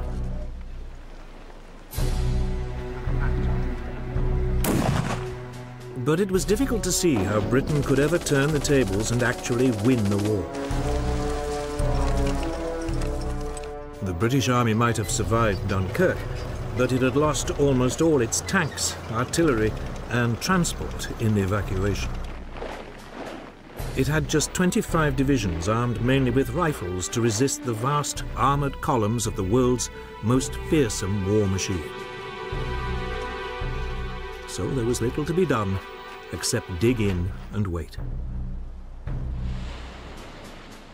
Coastal defences were prepared and concrete strongpoints built all across southern England. Signposts on roads were removed to make it harder for any invaders to find their way around. Large open areas were littered with obstacles to deter airborne troops. A volunteer defence force, the Home Guard, was recruited. It was made up of men who were otherwise ineligible to fight, often because of their age.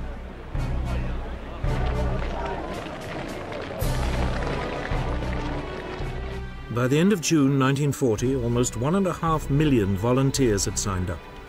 But there were few weapons with which to arm them. Hitler, meanwhile, was getting on with his invasion plans, codenamed Operation Sea Lion.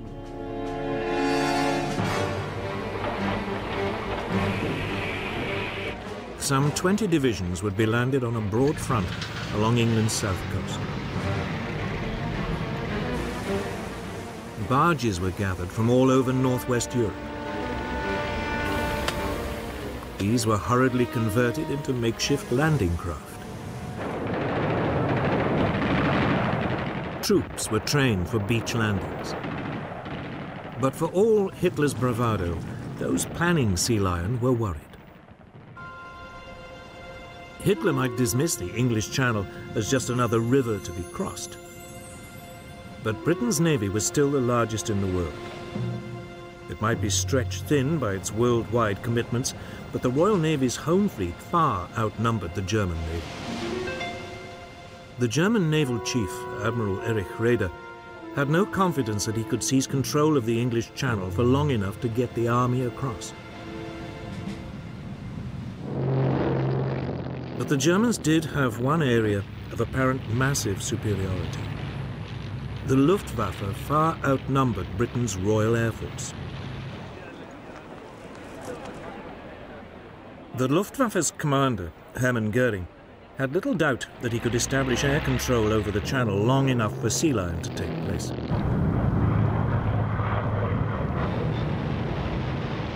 On July the 10th, the Luftwaffe began attacking shipping in the Channel.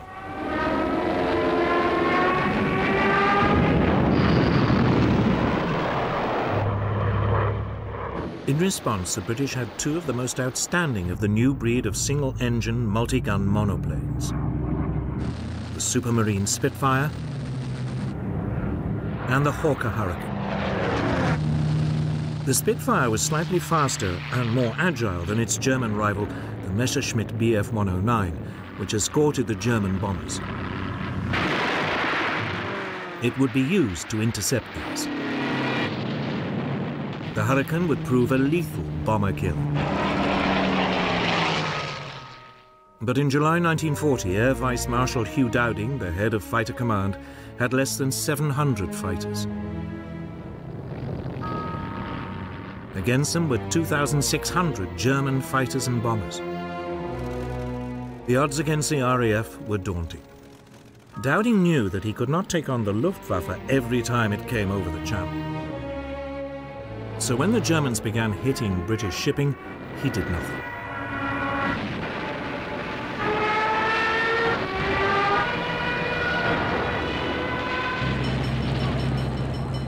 Instead, he would only use the RAF to stop the Luftwaffe from establishing the air supremacy needed for invasion. So he would only take on its big attacks. To help him, the British had one crucial innovation: radar. By the 1930s, scientists in both Britain and Germany knew that objects well beyond human sight could be detected by bouncing radio pulses off them and measuring the time it took for the signals to return.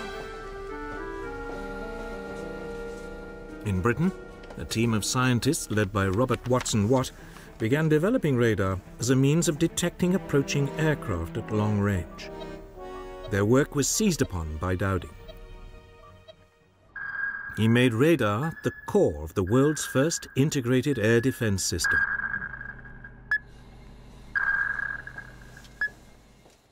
Known as Chain Home, this was a string of 21 300-foot-tall radar masts sited along the south and east coasts of Britain. These could pick up aircraft at a range of 120 miles and give their distance, direction, height, and numbers. The information would be passed back to RAF Fighter Command's headquarters at Bentley Priory, just outside London. There, it would be assessed, and warning of an impending raid passed to Fighter Command's operations room. Moonshine 1-4, Sky Blue, take target 1, channel G George. Roger. Controllers would then alert the nearest RAF airfields and scramble the necessary number of fighters. The question was, would radar make up for Germany's massive superiority in numbers? The stage was now set for what would become known as the Battle of Britain. Since June the 10th, 1940, the German Luftwaffe had been battering British shipping in the English Channel. The Luftwaffe's commander, Reichsmarschall Hermann Göring, was determined to lure the British Air Force into combat. But Britain's Air Chief Marshal Hugh Dowding refused to take the bait. He used his fighters sparingly, knowing that the real battle was still to come.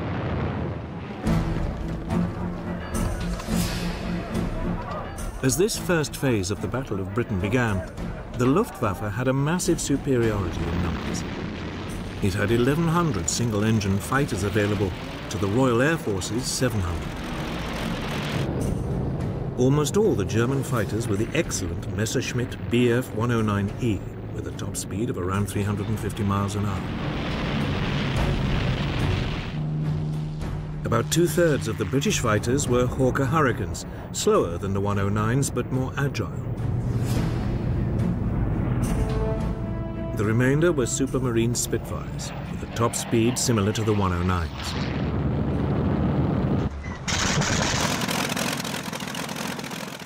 For their assault, the Germans had over 1,300 medium bombers, Dornier Do-17s, Heinkel HE-111s, and Junkers Ju-88s, each carrying about 4,000 pounds of bombs.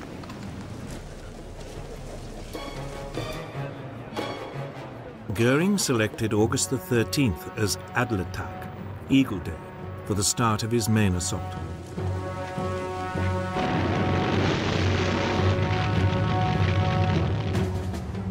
His aim was to destroy RAF fighters in the air and the RAF's airfields and Britain's aircraft factories.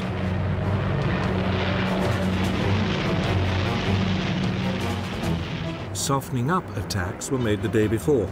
These concentrated on the airfields and the radar towers along the south coast.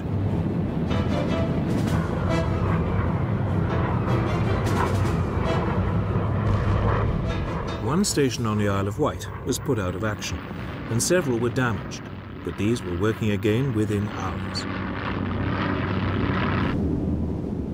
Goering did not believe that radar had a significant role to play in the battle, and so these attacks were not repeated. It was a big mistake. Adlertag dawned cloudy, so the main assault was postponed until the afternoon. When it came, radar gave ample warning. Snowmass calling. Planes heard 3 miles southwest.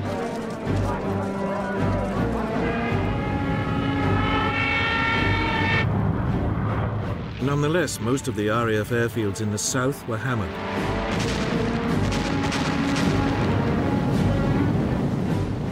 But by the end of the day, none had been put out of action. The Luftwaffe lost 46 aircraft. Discover the past with exclusive military history documentaries and ad-free podcasts presented by world-renowned historians, all on History Hit. Watch them on your smart TV or on the go with your mobile device. Download the app now to watch everything, from the gripping story of the Band of Brothers to Operation Barbarossa and D-Day. Immerse yourself in the dramatic stories of this remarkable era by signing up via the link in the description. Britain, just 30.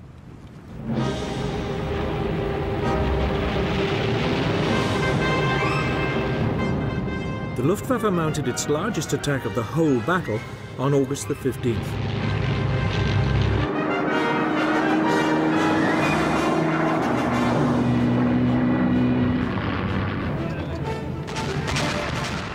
Waves of heavily escorted German bombers forced their way through to the RAF airfields. The RAF was so overstretched that some pilots flew 7 sorties that day. By the time the raids died away, some 90 German aircraft had been shot down for the loss of 42 British fighters.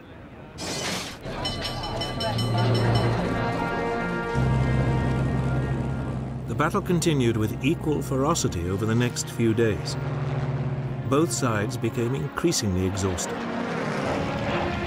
Dowding tried to rotate his pilots to rest them, but he simply did not have enough of them.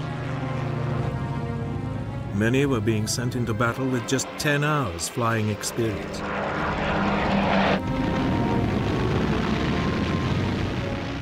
The Luftwaffe was suffering too.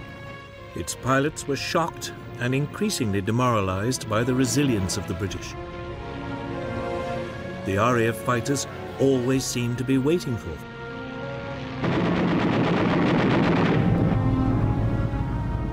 As the fighting wore on for 12 solid days, the British losses began to creep up to match those of the Germans. The Royal Air Force was close to breaking. To turn the screw, Goering began using his bombers to attack at night as well. But this decision had an unexpected outcome. On the night of August the 24th, a flight of Heinkel bombers lost its way and bombed the city of London.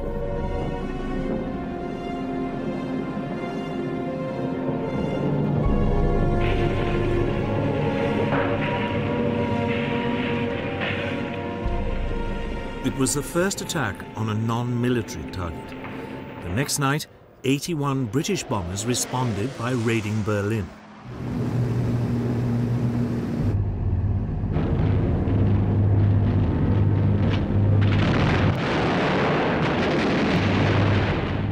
Hitler was infuriated and demanded massive retaliation.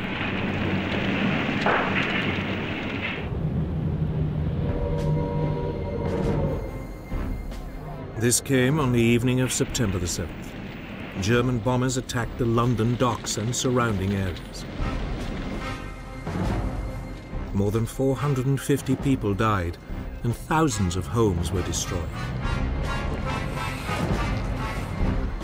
But in fact, this was Goering's second crucial mistake.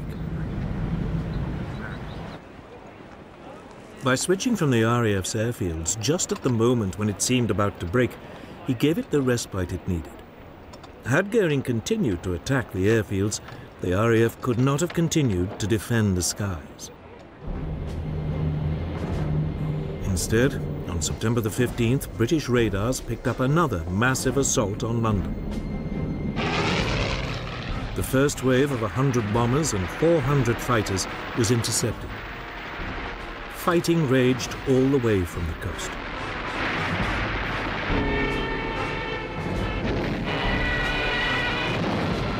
In the afternoon, another fleet of 150 bombers renewed the attack.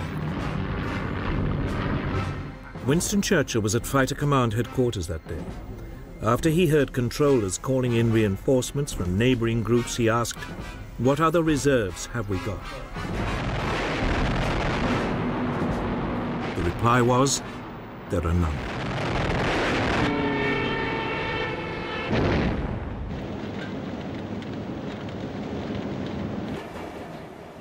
But it was obvious that the Luftwaffe had failed to gain control of the air. And on September the 17th, Hitler postponed Operation Sea Lion. The Battle of Britain did not really end, it died away. Hitler now tried a new tactic. By October the 5th, the daylight raids stopped, and the Germans concentrated on bombing Britain's cities by night. This was a so-called Blitz. London was attacked every night but one, up to November the 12th. On November the 10th, the centre of the city of Coventry was obliterated.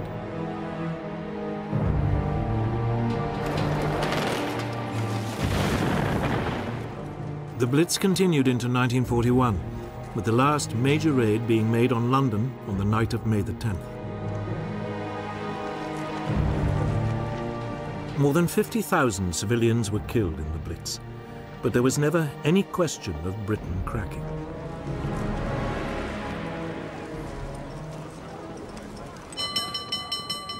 Victory in the Battle of Britain was a moment of huge national relief. Pilots had come from all over the empire to join the RAF, and from countries occupied by the Nazis like Poland and Czechoslovakia. Churchill summed up the nation's gratitude. Never in the field of human conflict was so much owed by so many to so few. But for Hitler, this was no more than an irritating setback. Britain, he was convinced, could never be a serious threat. So he now turned to Eastern Europe. For Britain, there was now a chance to rebuild with a view one day to taking the fight to the enemy. But to do that, Churchill would need help.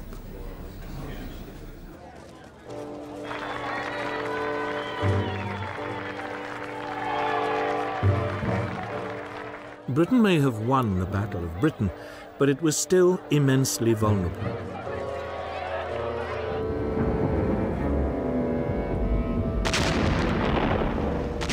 Night after night, its cities were hammered by the Nazis' blitz.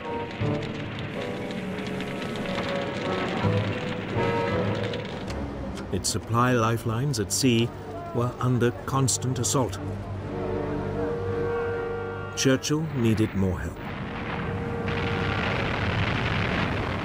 And there was only one country that could provide it: the United States.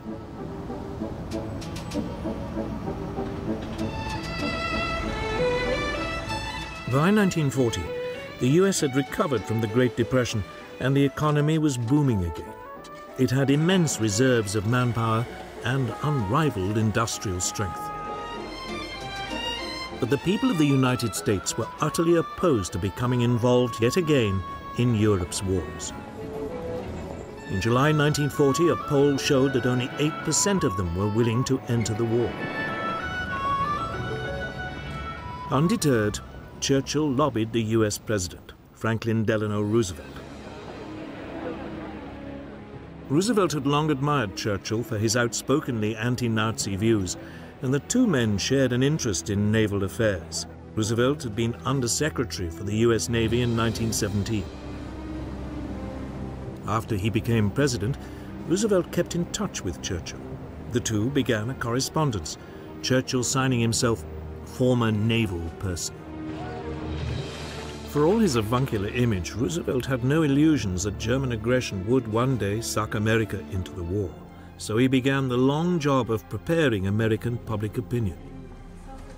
I am a pacifist, but I believe you and I will act together to protect and to defend our science, our culture, our American freedom, and our civilization. In July 1940, he got approval for a massive expansion of the US Navy, including the building of 6 large battleships and a new class of aircraft carriers. The following month, Congress agreed that the National Guard and other reserves should be called up for 1 year's active duty. And in September, the large expansion of the 150,000-strong US Army was agreed, with a limited number of conscripts being chosen by lottery. The first number drawn by the Secretary of War is serial number 158.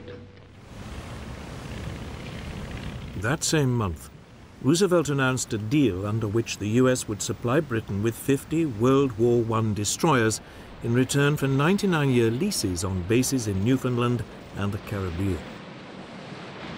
The British Navy, desperate for more escorts to fight the U-boats, began taking them over within days of the deal being signed. The clearest sign that Roosevelt was slowly winning the argument came in the November 1940 presidential election, when he convincingly defeated the isolationist Wendell Willkie with 27 million votes to 22 million.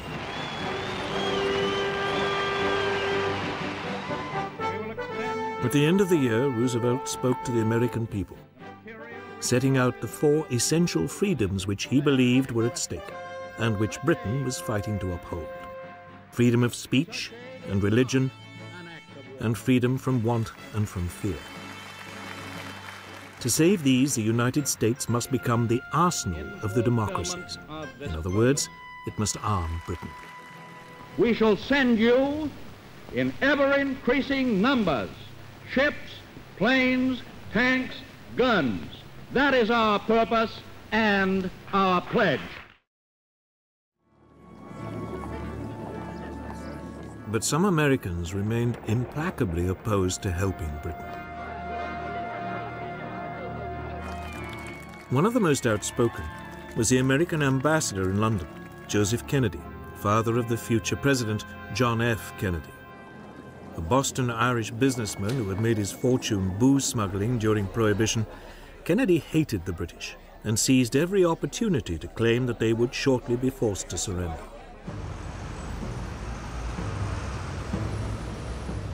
However, Kennedy's virulence was counterbalanced by the growing admiration many Americans felt for the bravery shown by the British people during the Blitz. In particular, the broadcasts by the CBS London correspondent Ed Morrow helped to change public opinion.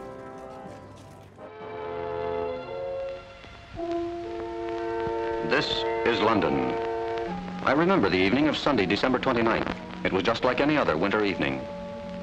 The first bombers were over London at about 6:30.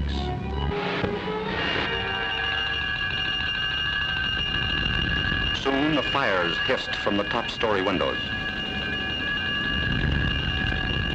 Hitler once boasted, "I will rub out their cities." This is what he meant.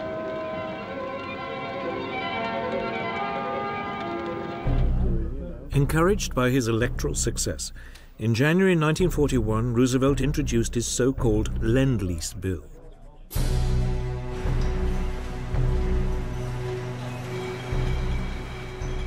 The United States would supply weapons and war material to Britain and China, which was still struggling desperately against the invading Japanese. Payment would be delayed.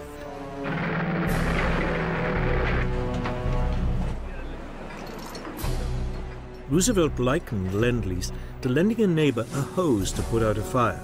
He would worry about the payback later. Roosevelt was also being canny. It also meant that, unlike in 1917, if America had to enter the war, it already would have a substantial weapons industry. American war preparations didn't end there. Roosevelt secretly authorized US military staffs to discuss a common strategy with the British should America enter the war. By April 1941, he felt confident enough to take another step to help Britain at sea. He greatly extended the Pan-American Security Zone, the area within which US warships would protect US merchant vessels.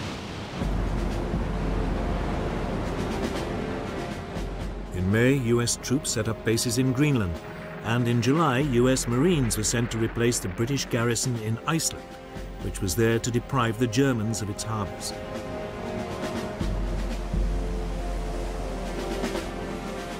The US Navy also began providing limited convoy escorts, particularly for US ships carrying Lend-Lease materials.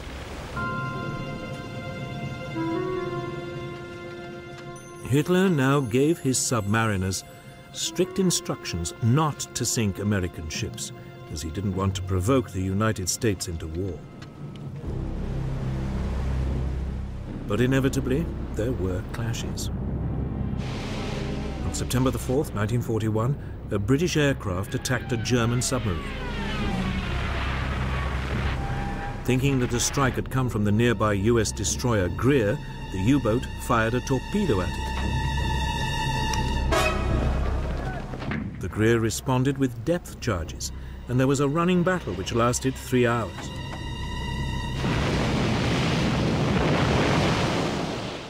Neither vessel was sunk, but the tension was mounting. On November the 17th, the destroyer USS Kearney was hit by a torpedo while on convoy duty off Iceland. The U-boat commander claimed it was an accident. He'd been firing at a British ship and Kearney had got in the way. But 11 US sailors were dead, and the destroyer only just made it back to port in Reykjavik. Roosevelt protested, and the US press was outraged. However, the American public remained resolutely opposed to going to war. Within weeks, at the end of 1941, the situation was reversed in a single day.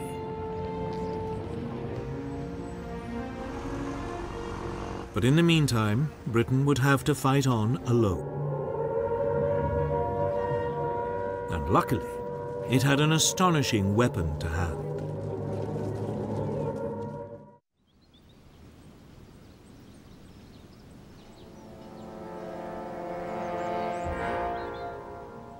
It looks like just another mansion in the English countryside, a bit run down. But Bletchley Park once contained a secret that fundamentally affected the course of World War II. Because it was at Bletchley that Britain worked out how to read Germany's most secret codes. Since the mid-1930s, all the German armed forces and intelligence departments had adopted a standard machine for encoding their messages. The cipher machine E, better known as Enigma. It was developed in the early 1920s as a handy tool for businessmen to keep commercial messages secret. It was powered by a battery, and its encoded messages were transmitted in Morse code to be decoded on a second Enigma machine at the receiving end. The critical element of the machine was 3 rotors, which could be set to scramble the message in a way which could only be unscrambled by another machine with the same settings. The rotors could be replaced and set differently. As a result, each letter typed could come up in any one of 150 million ways. Given the almost infinite number of settings, it was not surprising that the Germans remained convinced throughout the war that Enigma was uncrackable.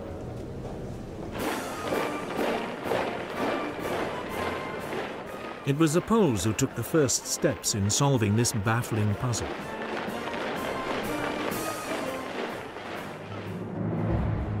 They knew of the existence of the Enigma machine and assembled a team of top mathematicians to crack it. Marian Rejewski, Jerzy Różycki, and Henry Zygalski. But the team could not decipher messages without knowing the internal wiring of the rotors.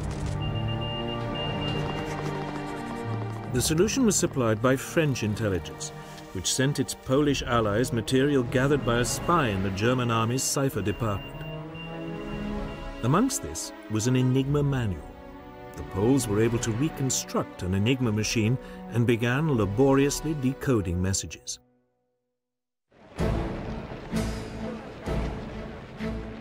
By July 1939, Hitler was sounding increasingly threatening towards Poland.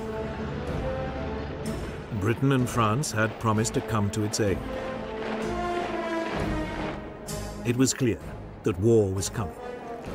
So intelligence officers from the 3 allies met in Warsaw. There, the British and French were astonished at how much the Poles had done in decoding Enigma, and the Poles agreed to send 2 of their reconstructed machines to London. Just 2 weeks after they were handed over, Poland was invaded.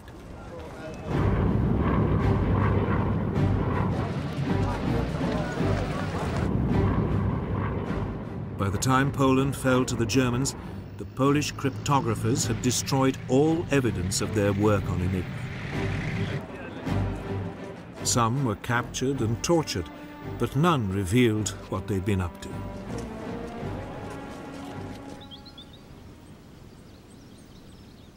The task was now taken up by the British at their government code and cipher school at Bletchley Park, near London. Its head was Commander Alistair Denniston. Denniston recruited a strange collection of mathematicians, chess masters, and crossword puzzle experts to continue the decoding. Among these experts was Alan Turing at Cambridge Don. In 1936, Turing had described the idea of a universal computing machine, a machine that he believed would one day be able to solve all mathematical problems. He used his ideas to design decryption machines known as bronze goddesses. The raw material for Bletchley came from the British Y service, a chain of radio listening stations which monitored and recorded German transmissions.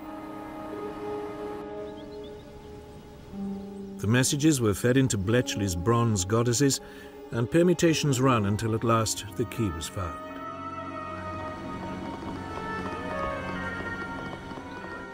Once a message had been decrypted, it was translated analysed and passed on to the appropriate authority. From the moment he became Prime Minister and learned of Bletchley's work, Winston Churchill understood its extraordinary importance. He referred to Bletchley's output as his ultra-secret information, and ultra became its code name. The distribution of ultra was tightly controlled. Senior commanders were shown only that information which directly concerned their operations. The need to keep the source of the intelligence secret was so great that Churchill insisted that no action could be taken on the basis of ultra material unless a cover plan had been developed to convince the Germans that the intelligence must have come from another source.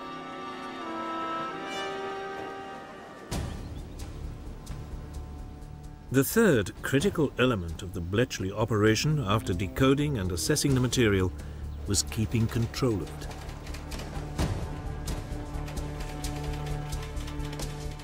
Often ultra revealed vital information about German plans and actions. News of forthcoming attacks and other intelligence was filed away in a massive card index system. This was constantly mined for answers to questions great and small. By the end of the war, Bletchley was decoding much of the German traffic almost as fast as it was being sent.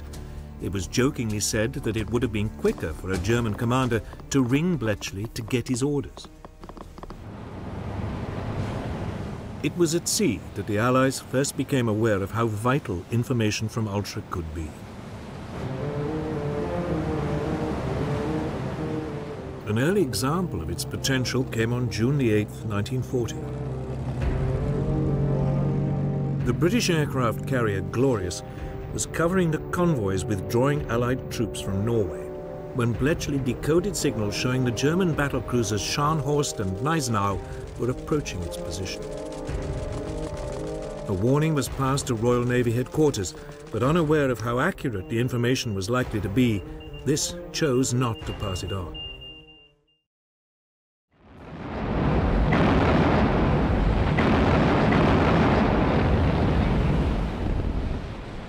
The Glorious was intercepted and sunk. The British Navy had learned the hard way just how important the new source of intelligence could be. It was not a mistake it would make again.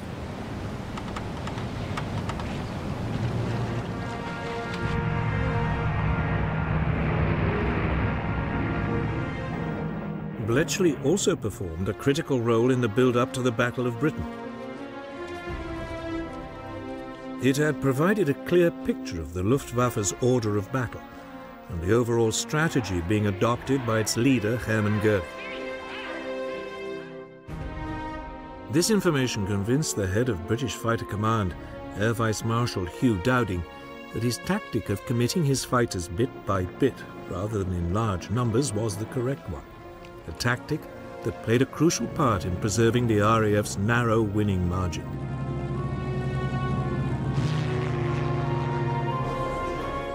As Britain continued its lonely fight into 1941, it had at last found a way of fighting back. Bletchley Park was ready for action. The major breakthroughs had been made, the systems for exploiting them put in place and well tested. In the coming years, Ultra and the work of Bletchley Park would prove vital to the Allied successes.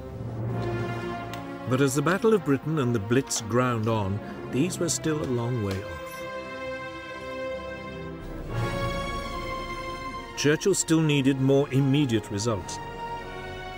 And by early 1941, he thought that he had at last found a way to get them.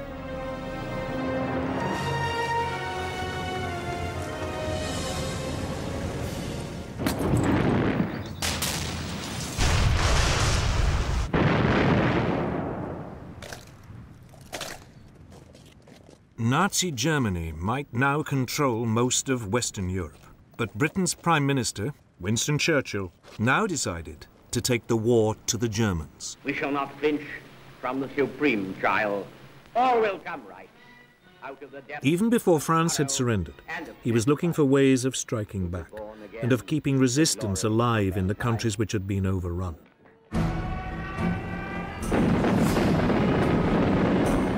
Just as the last troops were being taken off the beaches of Dunkirk, Churchill was already planning ahead. He wrote to his chiefs of staff demanding the formation of raiding forces which could attack the coasts of occupied Europe. Within a few days, a call for volunteers had been circulated to create a force of 5,000 men. They were to be called commandos, after the highly mobile Boer units which had fought the British for 3 years in South Africa at the turn of the century. 10 commando units, each of 500 men, were set up. They began practicing attacks from the sea.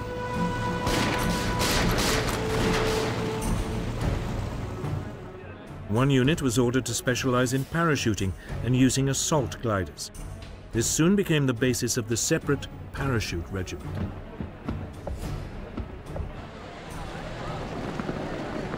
Admiral Sir Roger Keyes was appointed Director of Combined Operations. Churchill instructed him to prepare to mount 3 major raids as soon as the threat of an invasion of Britain had passed. One of Keyes' first tasks was to develop ships which could land his new troops. 3 cross-channel ferries were converted so as to carry landing craft.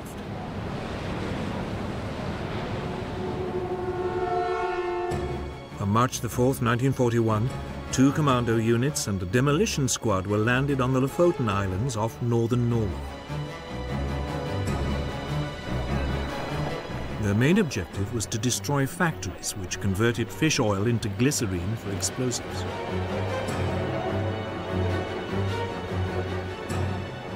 The commandos achieved total surprise and landed without a shot being fired.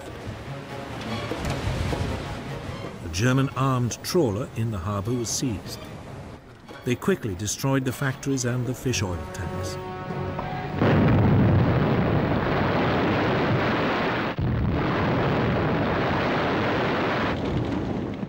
One officer could not resist using the local post office to send a telegram to A. Hitler, Berlin. It read, "Reference your last speech. I thought you said that wherever British troops land on the continent of Europe, German soldiers will face them. Well, where are they?" The commandos then rounded up 60 Norwegian collaborators and 225 German prisoners before returning without any losses. With them, they also took 115 Norwegian volunteers. These would then join the Free Norwegian forces in Britain.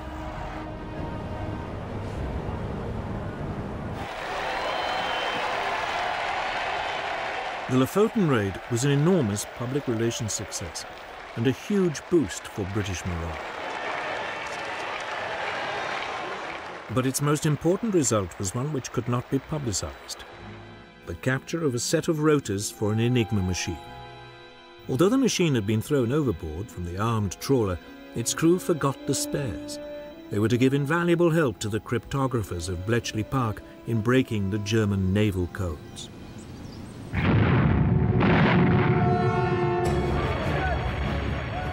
Then in December 1941, 4 commando units landed at the Norwegian port of Vagsø and were immediately involved in heavy fighting. The approach to Vagsø was covered by the small island of Malø, on which the Germans had placed artillery.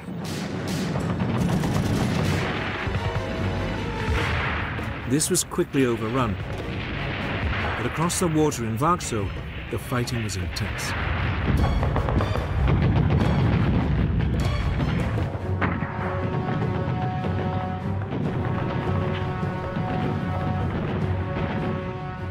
It took several hours for the main German garrison to be subdued.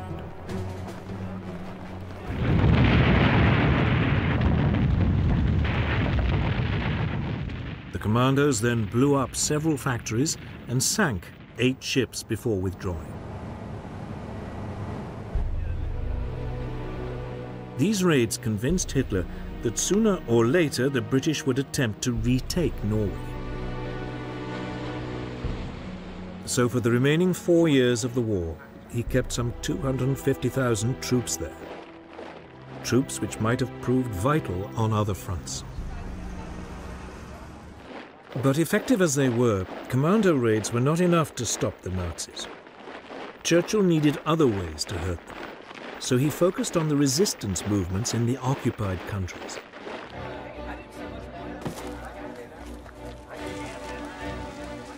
In July 1940, a Special Operations Executive, SOE, was formed, as Churchill put it, to set Europe ablaze.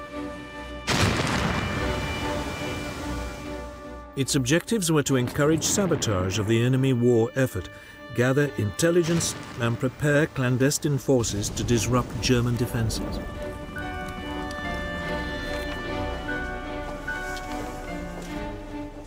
The bulk of SOE's activities centered on France.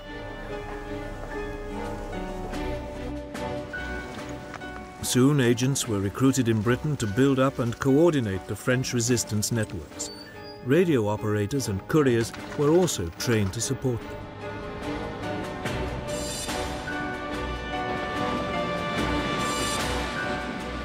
One problem was how to get these teams into the country. Submarines, high-speed launches and fishing vessels were all tried out, but the German coastal defenses proved difficult to penetrate. The answer was aircraft. And in August 1940, a special RAF unit was set up with Whitley bombers and short takeoff and landing Westland Lysanders.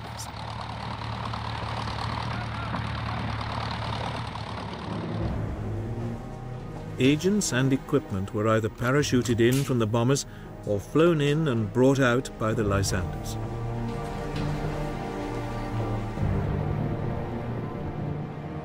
On moonlit nights, a growing number of reception committees would be waiting as an increasingly widespread network of resistance groups was built up.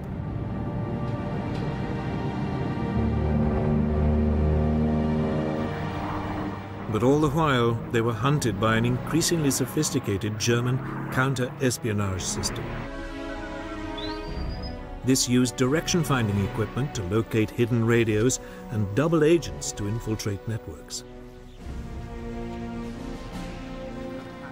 The work of SOE agents was desperately perilous, and their life expectancy short. The slightest lapse in concentration might betray them to the Gestapo. Many suffered torture and death. But Churchill was sure it was worth it.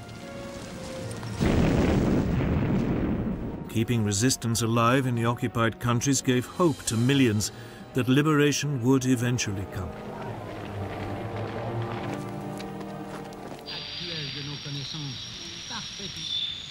The British Broadcasting Corporation, the BBC, was also enlisted to raise the hopes of those living under German rule. They broadcast the news in all the languages of the occupied countries. The German penalty for listening to these bulletins was death. But people tuned in regardless. The BBC also played a crucial role in transmitting coded messages to resistance groups. These always came after the 9 o'clock news. Message très important pour le chef de Gaël. Attention, il va pleuvoir bougrement ce soir.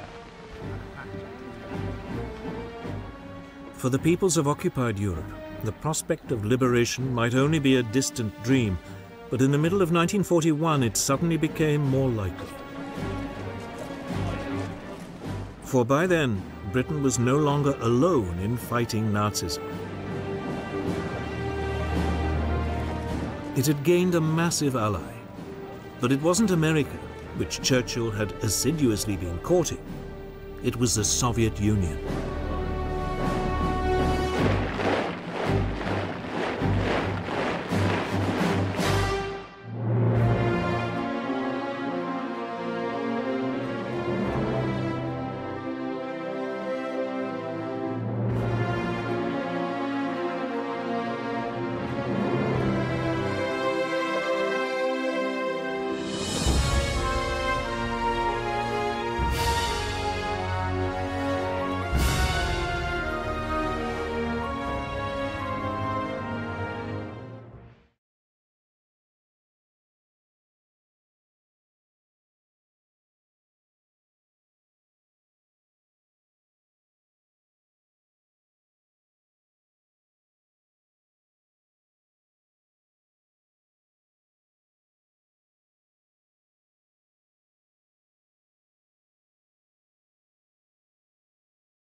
können glücklich sein zu wissen, dass diese Zukunft restlos uns gehört.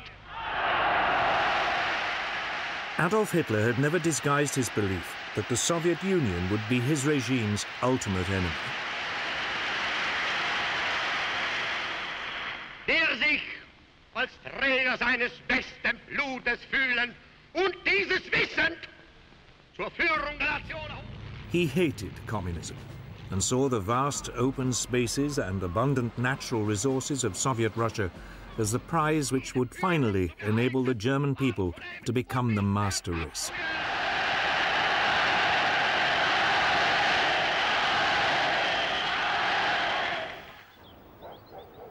Throughout the early months of 1941, as he stayed at the Berghof, his country retreat in the Bavarian Alps, Hitler planned his greatest gamble. Operation Barbarossa, the assault on the Soviet Union.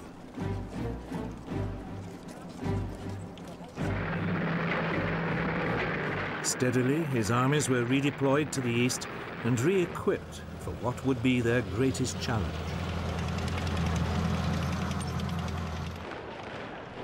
In theory, Stalin's Soviet Union was still Hitler's ally, and Stalin was keen to keep it that way, for his country was woefully unprepared for war.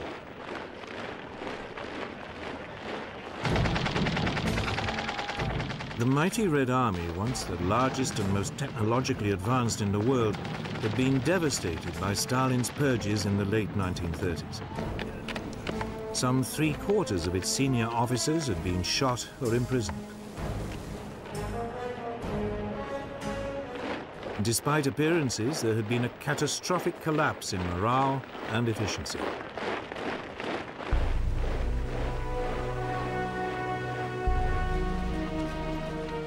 As German soldiers now flooded into neighboring Poland, Stalin, desperate to maintain the peace, gave orders that nothing should be done to offend Hitler.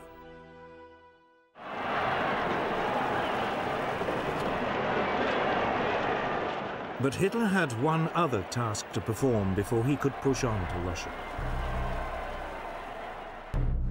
He needed to secure his southern flank. Romania, Bulgaria, and Hungary were Germany's firm allies. But in March 1941, the Yugoslav government, sympathetic to Germany, was overthrown by pro-British forces. Its next-door neighbor, Greece, was also pro-British.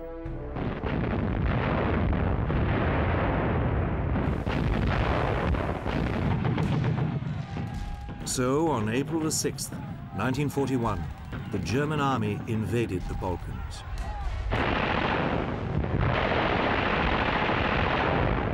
"33 German divisions moved into Yugoslavia. They swiftly tore its defenses apart. The capital, Belgrade, surrendered on April the 12th.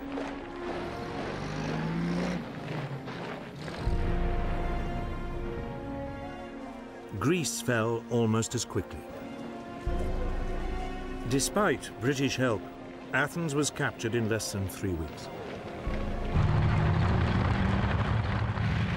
The way was now clear for Operation Barbarossa.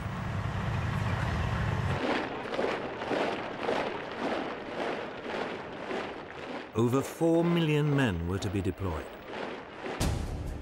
They were supported by more than 3,000 aircraft.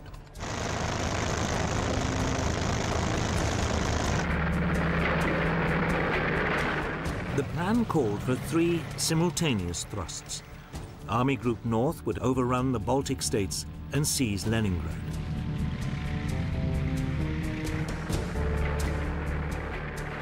Army Group Center was to advance to Moscow.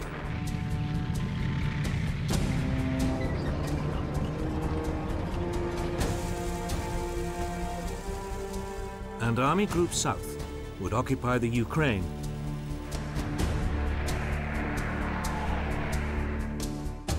Hitler's generals went silent when he showed them the plan. They were worried it was too ambitious and would spread their forces too thinly. But none dared voice their doubts. The Red Army was much bigger. It had nearly 2 million men within striking distance of the Western Front and millions more in reserve.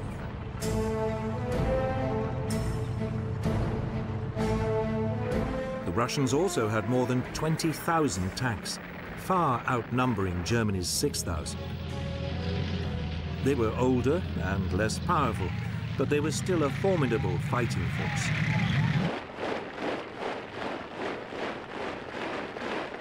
The issue for Germany was, could its superior technology and speed overwhelm the Russians before the Red Army's vast numbers ground them down?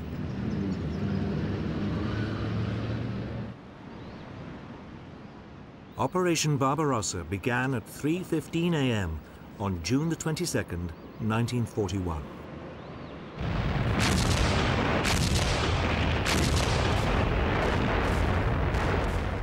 The Luftwaffe joined in at dawn, targeting Soviet airfields.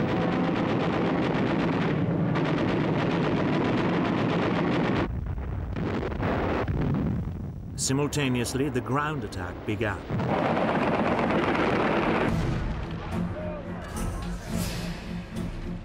The Germans swiftly crossed the River Bug on the border between Poland and the Soviet Union.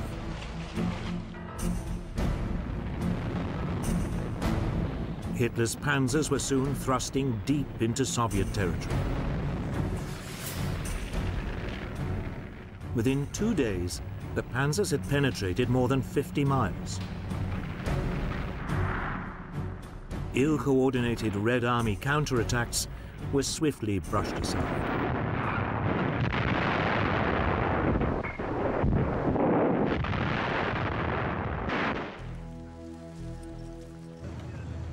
Tens of thousands of Soviet prisoners were rounded up.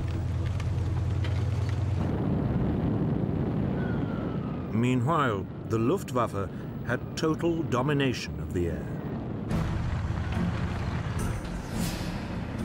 The Red Army's leadership seemed paralyzed by the German onrush.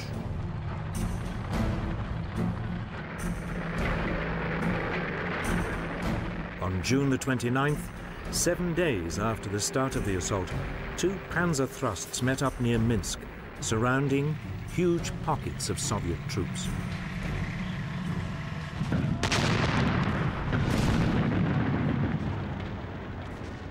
As the follow-up infantry arrived, more than 300,000 prisoners were taken.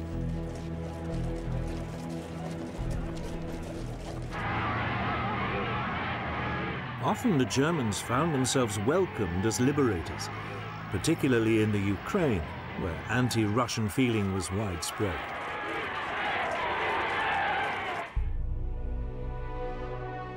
In Moscow, Stalin appeared to have suffered a near breakdown at the news of his betrayal by Hitler. He remained silent for more than a week.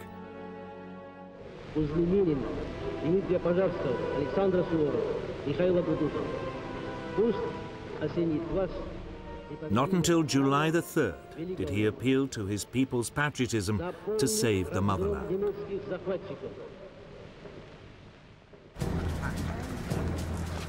In Britain, the Prime Minister, Winston Churchill, received the news of Operation Barbarossa with very different feelings. It meant the country no longer stood alone. He announced that any enemy of Nazi Germany was a friend of Britain's, no matter what the political differences in the past. He then sent a mission to Moscow to sign a treaty of mutual assistance with Soviet Foreign Minister Vyacheslav Molotov. But apart from sending aid by sea, there was little Britain could do immediately to help the Soviet Union.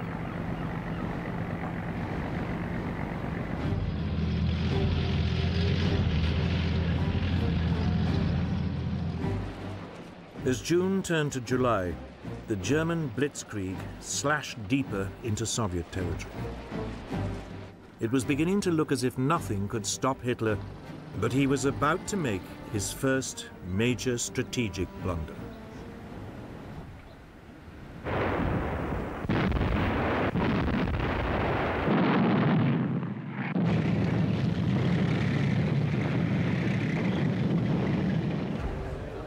In early July 1941, over 300,000 Red Army troops were surrounded west of Minsk.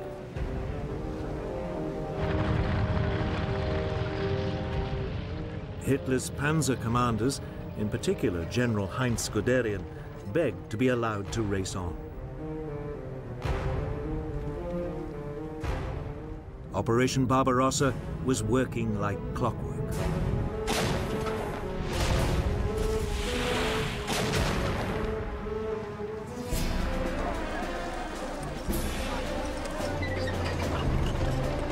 Within a week, the panzers were at Smolensk, deep inside Russia and only a couple of hundred miles from Moscow. On July the 22nd, a panzer pincer movement met to the east of Smolensk, trapping another 310,000 Soviet troops.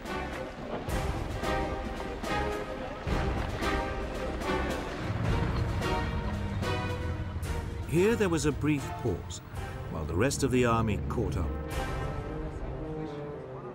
Though the tanks could move at spectacular speed, most of the army still had to walk or rely on horse-drawn transport. But it still only took them 5 days before they arrived and began mopping up.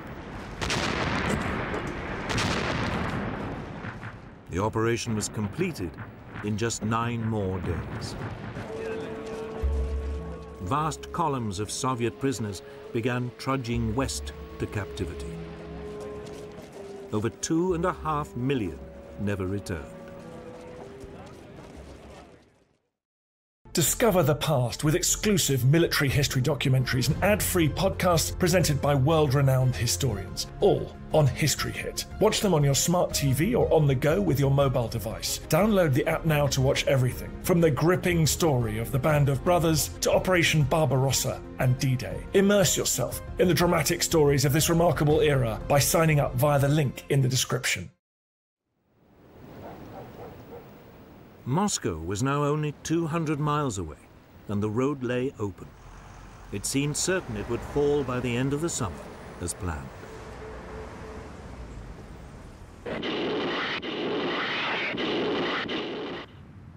But elsewhere, the German advance was finding the going more difficult. The Red Army was counter-attacking more effectively, and by mid-July, Army Group South was still more than 50 miles from Kiev.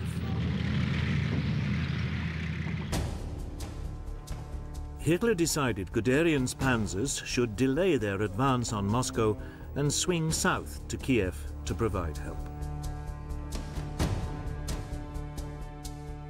Guderian objected strongly, but Hitler was adamant. There should be no further advance on Moscow until Kiev had fallen. It would turn out to be a fateful decision. There were already worrying signs the Red Army was not going to be the pushover Hitler had been expecting. Soviet manpower seemed endless. More than 16 million troops were now mobilized. And the Red Army now had some formidable new weapons.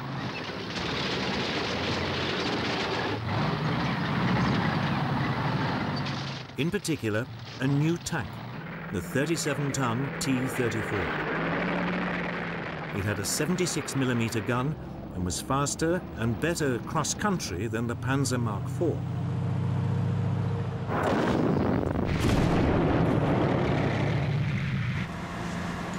Yet, as the Blitzkrieg continued, it was easy to miss the warning signs.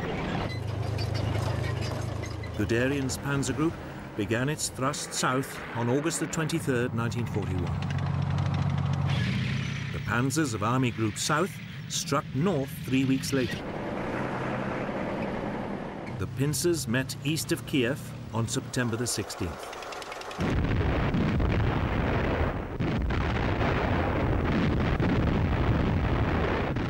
Two more Soviet armies were utterly destroyed. 500,000 men were killed or captured.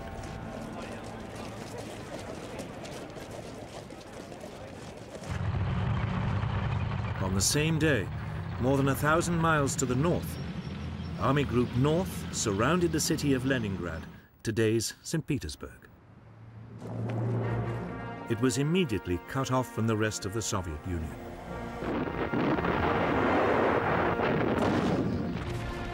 The city was besieged. Hitler decided not to storm it, and the German troops settled down to starve it into surrender. Conditions in the city became dire. The only link to the rest of the Soviet Union was across Lake Ladoga to the east, but only a small amount of food could come in by water. Starvation set in. Over 11,000 people died in November.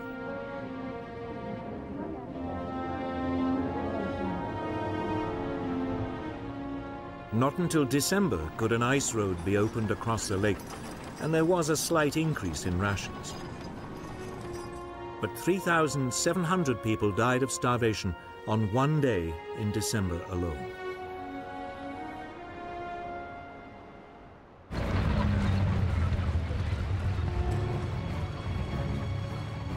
Meanwhile, Army Group Center now prepared for the final assault on Moscow. Guderian's panzers had rejoined it to lead the blitzkrieg. The Germans had a 2-to-1 superiority in tanks and men at the front, and 3-to-1 in aircraft.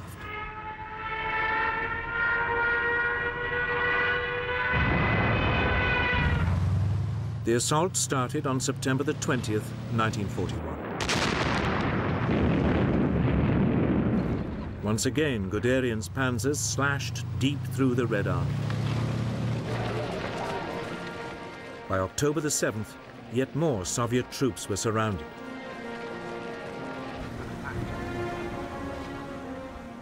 But Stalin was determined to defend Moscow to the last. He appointed Marshal Georgy Zhukov to organize the defense of the city.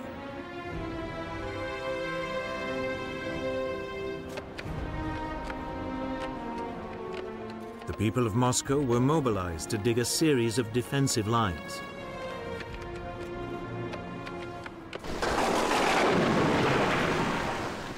But the real obstacle to German advance would be the weather. On October the 8th, heavy rains set in. German vehicles soon became bogged down in a sea of mud.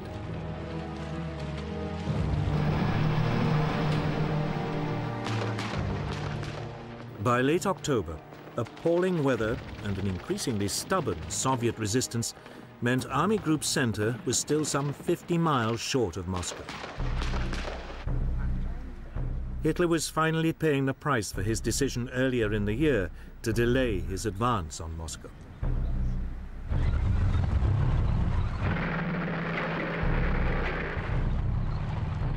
At around the same time, Army Group South reached the Black Sea, trapping yet more Soviet soldiers.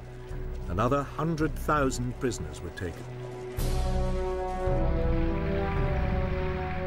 But they too were hampered by the weather.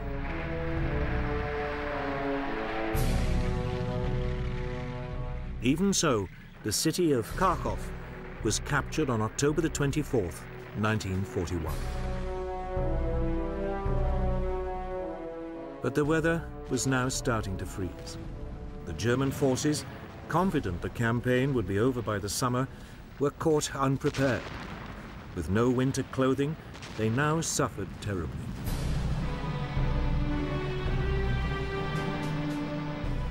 On the Moscow front, Army Group Center was now beginning its final push to capture the Soviet capital. By December the 4th, its leading units were just 19 miles from Red Square. Some reconnaissance patrols claimed they could see the golden domes of the Kremlin glinting in the distance. But that night, the temperature plunged again. Tank engines would not start. Weapons froze. Many soldiers were severely frostbitten.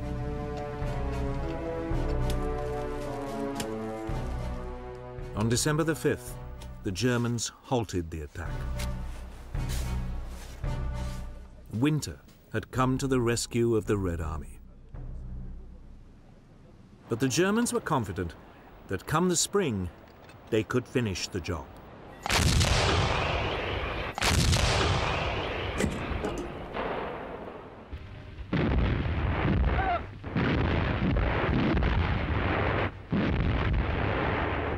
For much of autumn 1941, Stalin's armies reeled under the German onslaught.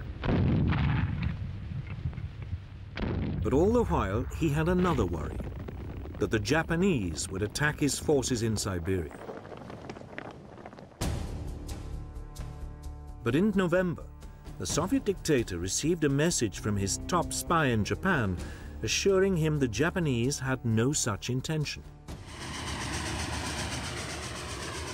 Immediately, more than 30 divisions began moving west along the Trans-Siberian Railway to Moscow.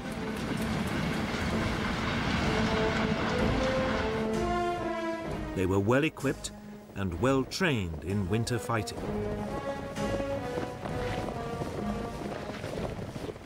By early December, more than 500,000 extra men were in position near the capital.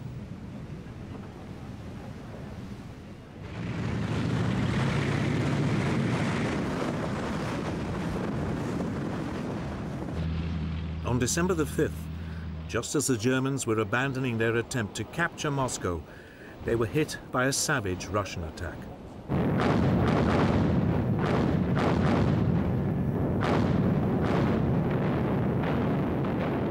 First came a massive Soviet artillery barrage.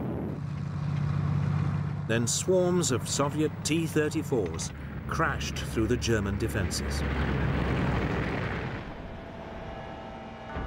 Stunned by the savagery of the attack by an enemy they had assumed was on the ropes, the Germans fell back. For the next 7 days, the Soviet troops tore into the German forces.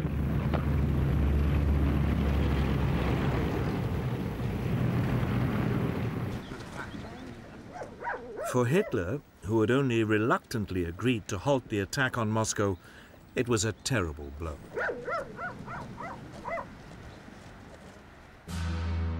On December the 19th, he sacked his overall commander-in-chief, Field Marshal Walter von Brauchitsch, and assumed command himself. Heinz Guderian was also sacked, along with 35 other senior officers.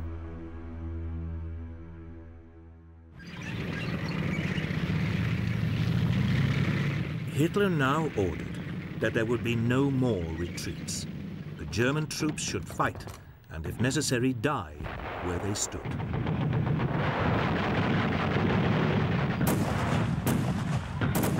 It worked. The German line gradually steadied. But Stalin, elated by the Red Army's success, now demanded a massive advance across the whole front. Marshal Zhukov, one of Stalin's most trusted commanders, tried to dissuade him, but Stalin was determined.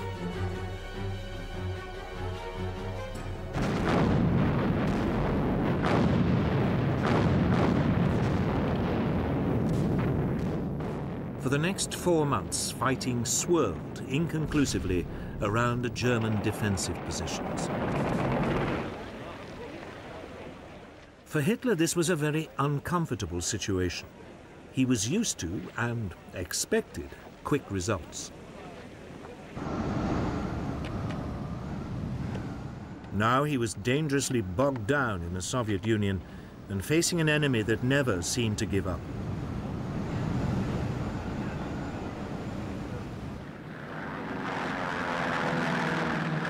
Nor was Russia his only headache. On December the 7th, 1941, Germany's ally Japan attacked the United States without warning. Hitler, with almost no thought, also declared war on the US. With no advanced planning, he had taken on a massive new enemy.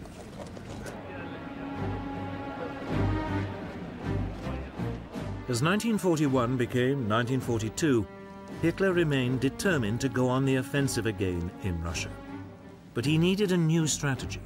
The original plan of fighting across the whole front was no longer tenable. Moreover, as his economic advisors told him, Germany's oil supplies were running low. So he decided to halt the attacks in the north and instead head for Russia's oil fields in the south. The initial plan for Operation Blue, as it was called, envisaged an assault south of Kharkov, with Army Group A swinging down to seize the oil fields, while Army Group B covered its flank along the River Don.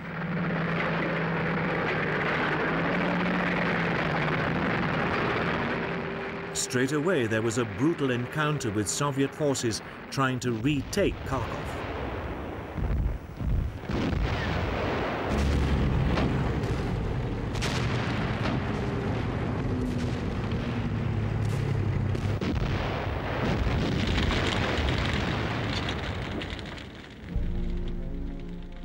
Another 200,000 Soviet troops were captured. 70,000 were killed.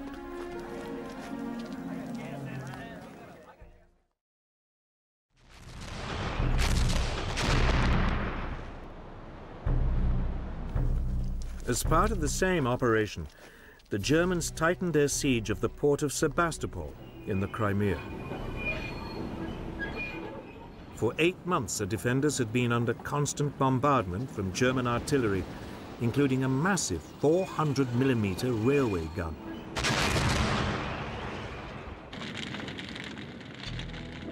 In late June 1942, Sebastopol finally fell to the Germans. It was now safe to head for the oil fields.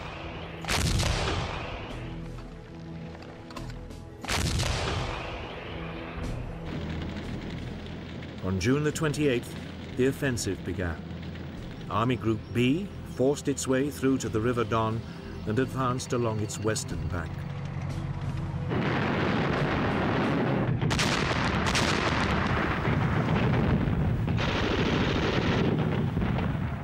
Army Group A faced stronger resistance.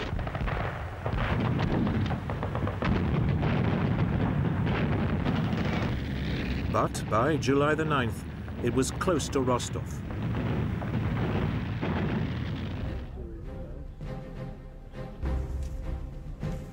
Hitler now made a series of what would turn out to be serious strategic blunders. As Army Group B made its way along the Don, the Führer ordered it to capture Stalingrad, even though the city had no immediate strategic significance. The army had suddenly been given a massive new task.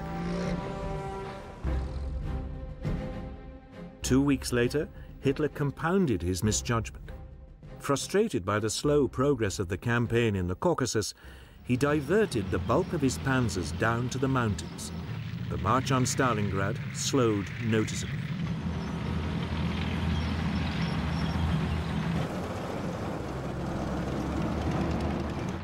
The reinforced Army Group A now raced across the Caucasus to within 70 miles of the Caspian, threatening to cut off all the Soviet armies in the area.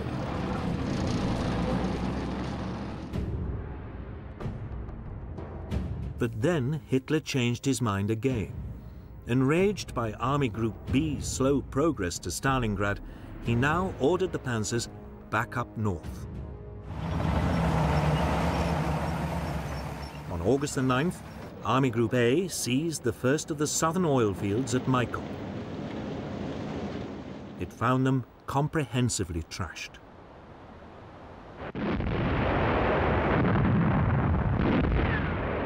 But without reinforcements, it could get no further, and the huge oil fields in the central Caucasus and those near the Caspian Sea remained beyond its grasp.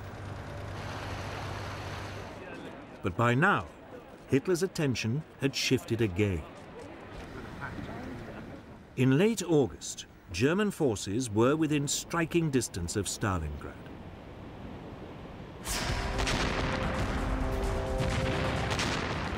The assault on the city, which bore the name of Hitler's arch-enemy, had begun. It would be one of the most crucial battles of World War II.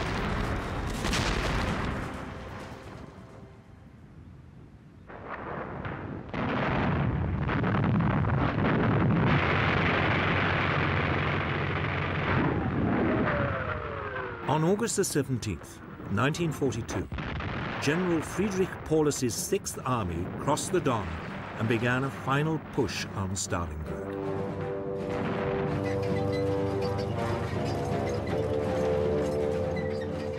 Six days later, one panzer thrust had reached the Volga River just north of the city, and German forces were fighting in the outer suburbs.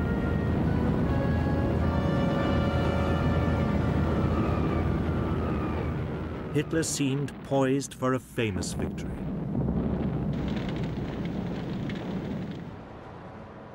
Stalingrad was an important industrial center. It straggled for more than 12 miles along the west bank of the river. Its factories produced over a quarter of the Soviet Union's tractors and trucks, as well as tanks and guns. The Russian people had turned it into a formidable fortress. They had been helped by Hitler's decision to send Army Group B's panzers to the south. This had given them another 2 weeks to prepare.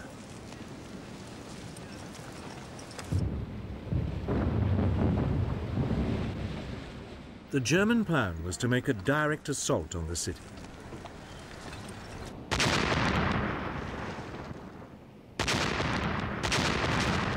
Now began one of the most prolonged and intense battles of World War II.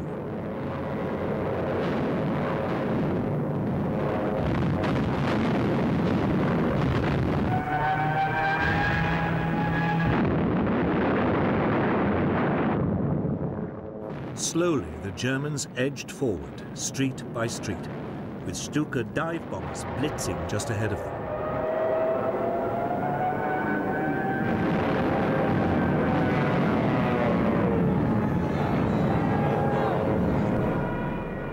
The fighting was savage, house to house, room by room.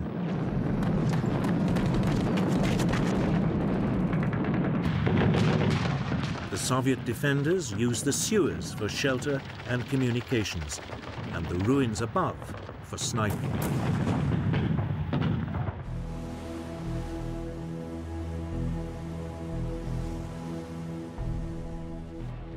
Russian reinforcements had to be brought across the river.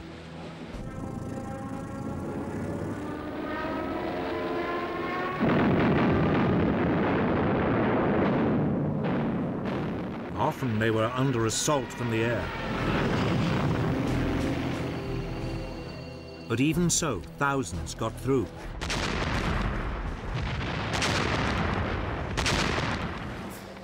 By late September, the Germans had pushed their way through most of the city, almost to the Volga. For Hitler, the capture of Stalingrad was now an obsession.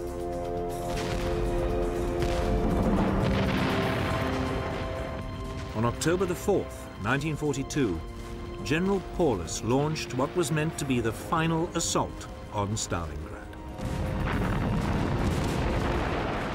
Tanks led the way, grinding over the rubble and firing point blank into courtyards.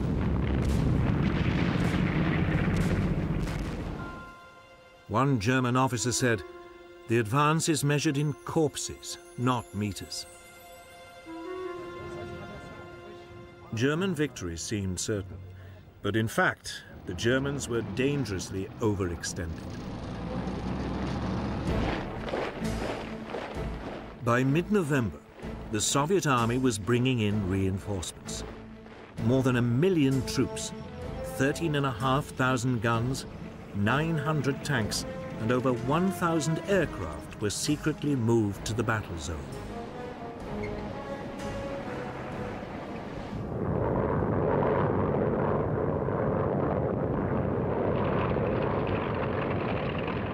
On November the 19th, they attacked the Germans' northern flank.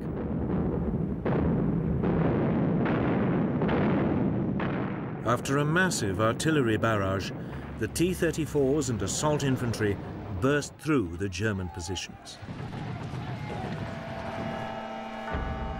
Now it was the Germans who surrendered in their thousands.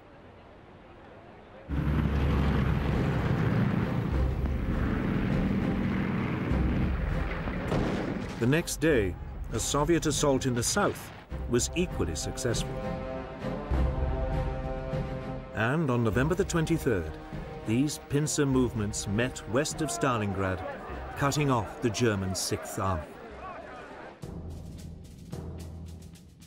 General Paulus, in charge of the German forces, could have broken out, but Hitler ordered him to stand and fight.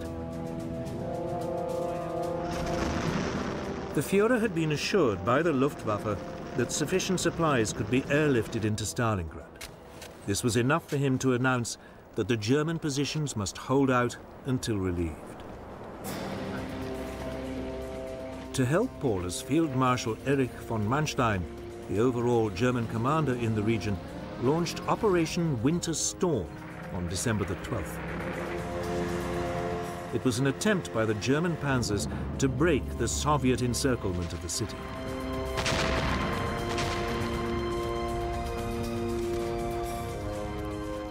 For 2 days it went well, but then Red Army resistance increased. By December the 23rd, the German rescue attempt had ground to a halt about 30 miles from the city. Manstein advised the beleaguered Paulus to attempt to break out of Stalingrad. But Paulus wanted Hitler's permission. This was refused. It was probably too late anyway. Marshal Zhukov now unleashed the next stage of his master plan.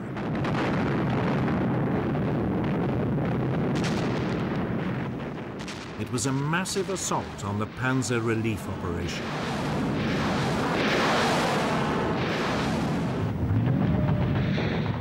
The panzers were pushed back, away from the city, and by the end of December, all hope of relieving the German forces in Stalingrad had gone.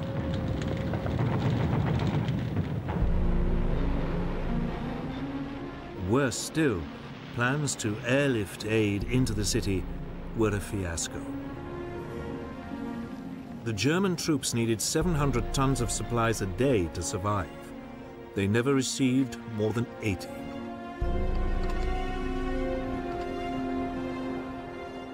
The weather was too bad, and the Red Air Force now commanded the skies.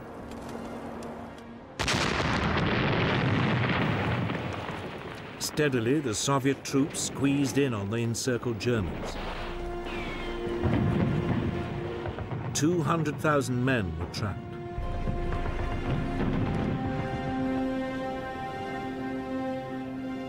On January the 8th, the Soviets called on the Germans to surrender. They refused.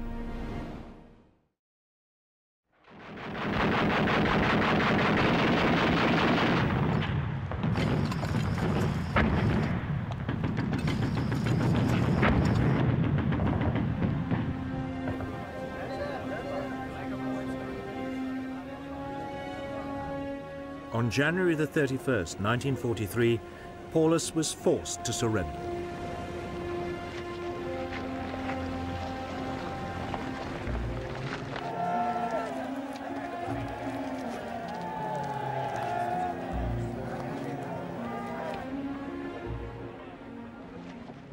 Over 100,000 men stumbled off into captivity.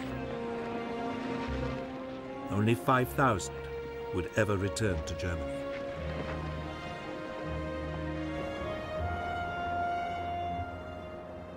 Stalingrad had been a bloody battle. The Germans had been savaged. They had lost some 300,000 of their men and at least as many of their allies.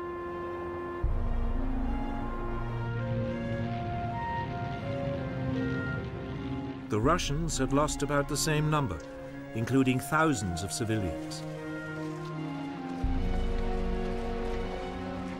It was Germany's greatest catastrophe in the war so far, but it wouldn't be the last.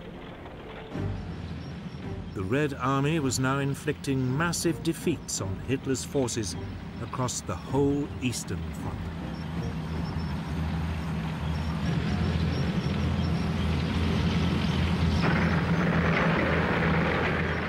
Stalingrad had been a great triumph for the Soviet army. Now its operational commander, Marshal Zhukov, set his sights on Germany's Army Group A, still camped in the Caucasus. Soviet troops thrust their way west of Stalingrad, and by early December 1942 were within 120 miles of Rostov. There was a real possibility all the German forces in the south would be cut off. With little choice, Hitler reluctantly gave Army Group A permission to fall back.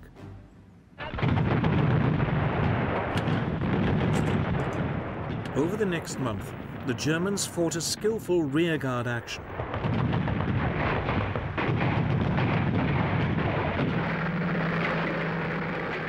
Hundreds of thousands of troops withdrew. Then, on January the 12th, 1943, Zhukov launched an all-out assault.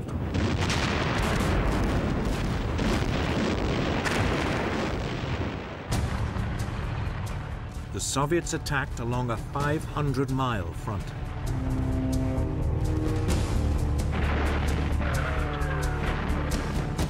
Outnumbered 7-1, von Manstein, the overall commander of German forces in the region, fought a brilliant mobile retreat.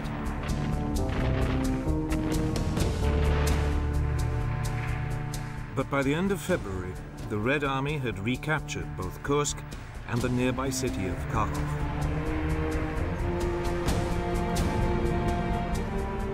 This Russian winter offensive had struck a crippling blow to German power. Over a matter of months, it had lost 1 million men and vast numbers of tanks and guns. The Red Army still had enormous reserves of manpower.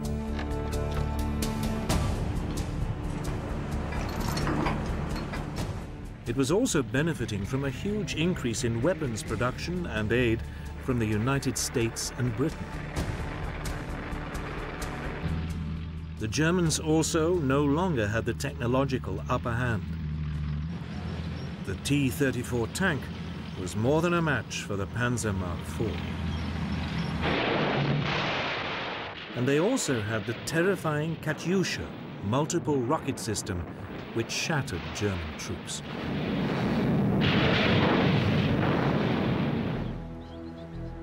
Yet Hitler refused to give up hope. He still dreamed of a preemptive summer assault that would throw the Soviet Union off balance and regain the initiative. The city of Kursk seemed the obvious place to start. Here, the Soviet assault had pushed a bulge deep into the German lines. It looked temptingly exposed. Hitler decided it should be cut off and annihilated. He also had an ace up his sleeve. The German counterattack would be led by a new generation of German tanks, specially designed to combat the formidable Russian T-34. The massive but slow 55-ton Tiger had a lethal 88mm gun, and its frontal armor made it almost impervious to Soviet tank guns.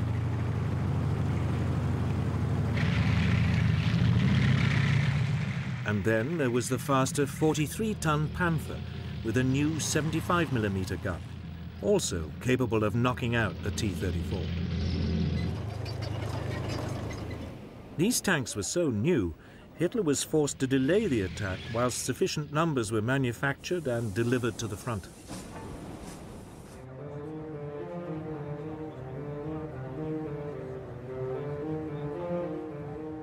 But even as the German forces began to assemble, the Soviet commander, Marshal Zhukov, guessed what was about to happen.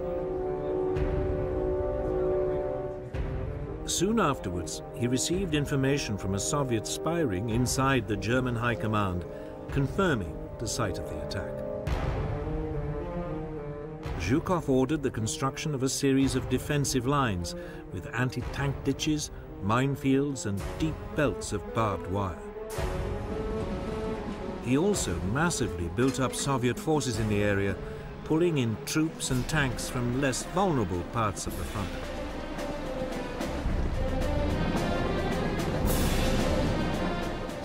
By the eve of the assault on Kursk, the Germans were hugely outnumbered by Soviet defenders, who also knew exactly when the Germans would attack.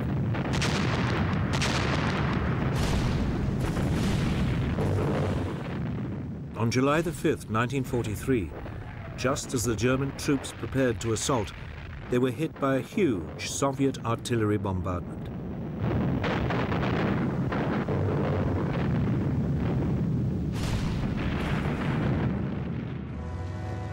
Even so, the next morning, the panzers still rolled forward. But this time, they were up against a well-entrenched enemy. There was no realistic chance of a lightning blitzkrieg breakthrough.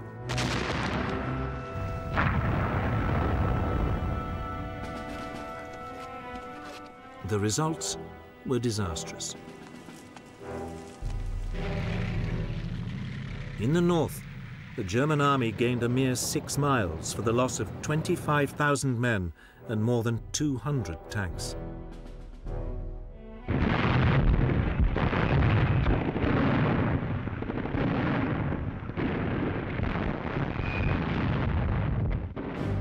In the south, the Germans fared a little better. A wedge 25 miles deep was driven into the Soviet defenses, but it also came at a high price. 10,000 men were killed and 350 tanks destroyed.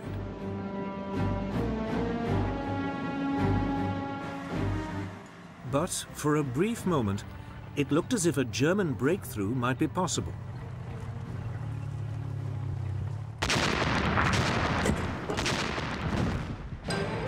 Then Zhukov threw in his reserves. On July the 12th, 1943, 900 tanks charged into the German flank.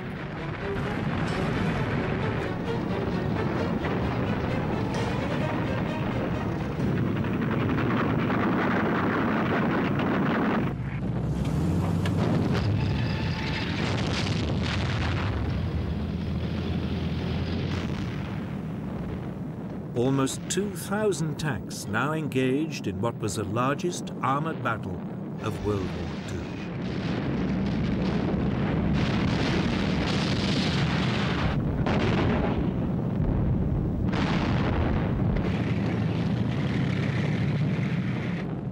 The Soviet T-34s drove into the German lines and opened fire at point-blank range.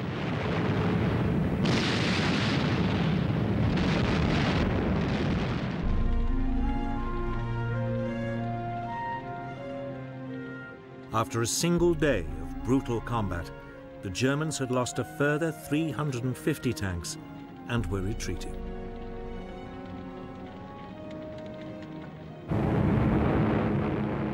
Meanwhile, overhead, there was an epic air battle. Eventually, the Soviet Air Force established supremacy over the Luftwaffe.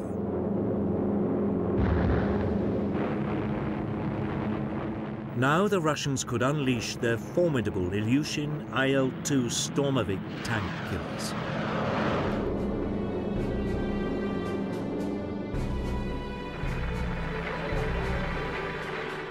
By July the 23rd, the Germans had lost any ground they had gained, and with it, the cream of their army.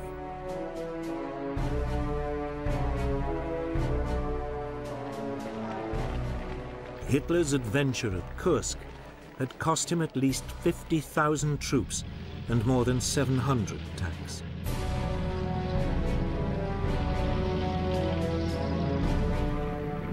Never again would the Germans launch a major offensive on the Eastern Front.